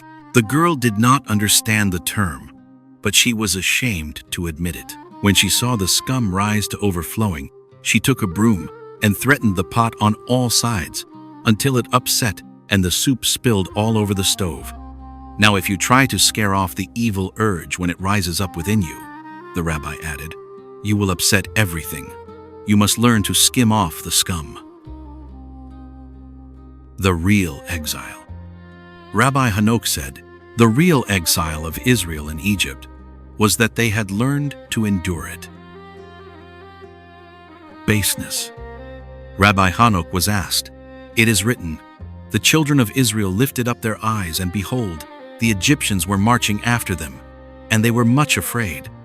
And the children of Israel cried out unto the Lord." Why were they so afraid? Since they knew that God himself was aiding them. Rabbi Hanok answered, when they were in Egypt, when they were in baseness up to their ears, they did not see it. But now they lifted their eyes and saw baseness coming after them. They had thought that since God had led them out of Egypt, all that was over and done with. Now suddenly they realized that baseness was still with them, and they cried out to God. And Moses said unto the people, "Fear ye not, stand still, and see the salvation of the Lord, which he will work for you today. For whereas you have seen Egypt today, ye shall see them again no more forever. That means that now you see the baseness which is with you, that in itself is aid and succor. The Lord will fight for you. Now that you yourselves see that you are base, the Lord will help you out of your baseness, and ye shall hold your peace. Hold your peace, for help has already been granted you. Beyond the pale of nature. Rabbi Hanok was asked, why does one speak of the rending asunder of the Red Sea and not of its splitting asunder, since it is written, he split the sea and caused them to pass through? Rabbi Hanok gave this explanation. Split indicates only a slight crack, but rend asunder points to a great opening. In the Midrash, we are told that when Moses bade the sea split, it replied that it did not intend to obey flesh and blood and go beyond the pale of nature. Not until it saw Joseph's coffin did it do as it was bidden. That is why the verse in the psalm reads, the sea saw it and fled. It saw and it realized that Joseph, whose bones the people were taking with them to the promised land, had once gone beyond the pale of nature, in that he resisted temptation. Then the sea too went beyond the pale of nature and rent itself asunder. That is why we say, rending asunder of the Red Sea. Seeing and hearing. Rabbi Hanok was asked, it is written, lo, I come unto thee in a thick cloud, that the people may hear when I speak with thee. Why should hearing be helped by the fact that he comes in a thick cloud? Rabbi Hanok interpreted the words in this way. The sense of seeing takes precedence over the sense of hearing, but the thick cloud makes it impossible to utilize the sense of seeing, and so hearing is everything. Unto the heart of heaven. This is how Rabbi Hanok interpreted the words in the scriptures. And the mountain burned with fire unto the heart of heaven. The fire of Sinai burned into the core of men until it made them a heavenly heart. Their desire. Rabbi Hanok was asked, in the book of Psalms, it is written, he will do the desire of them that fear him. How can one claim that God will do everything that those who fear him desire? Do not the God-fearing, above all, have to suffer much that they do not desire, and do without much they do desire? He said, you must take it to mean that it is he who makes the desire of those who fear him. God created the desire itself. All that is necessary for man is to desire this desire. To the children of men. When Rabbi Hanok had said the verse in the Psalms, the heavens are the heavens of the Lord, but the earth hath he given to the children of men, he paused and then went on to say, the heavens are the heavens of the Lord, you see, they are already of a heavenly character, but the earth hath he given to the children of men, so that they might make of it something heavenly. Two worlds. Rabbi Hanok said, the other nations too believe that there are two worlds. They too say, in the other world. The difference is this. They think that the two are separate and severed, but Israel professes that the two worlds are essentially one, and shall indeed become one. The fight. Rabbi Hanok was asked why the Hasidim did not begin to pray at the set time. While soldiers are going through their training, he replied, there is a certain set time for everything they have to do, and they must follow their schedule. But when they are in the thick of battle, they forget what was prescribed and fight as the hour demands. The Hasidim, the rabbi concluded, are fighters. At the meal. Once, when Rabbi Hanok was eating the meal with his Hasidim, on one of the 9 days which precede the 9th day of Av, the day of lamenting the destruction of the temple, he said to them, formerly, when these days came around, everyone was shaken with anguish because the temple was burned, and we have no sanctuary in which to make our offerings. But now the Hasidim eat their meal as if they were making an offering, and say, the Lord was, is, and will be. The sanctuary was, is, and will be. Once he said, when the Messiah comes, we shall see what the tables at which we eat have affected. On growing old. A fiddler once played Rabbi Hanok a tune. He said, "Even melodies that grow old lose their savor." When we heard this one at Rabbi Bunam's long ago, it made our hearts leap. Now, it has lost its savor. And that is how it really is. We must be very well prepared and ready for old age. We pray, "Cast me not off in the time of old age," for then we lose our savor. But sometimes this is a good thing. For when I see that after all I have done, I am nothing at all, I must start my work over again. And it is said of God, "Who reneweth the creation every day, continually."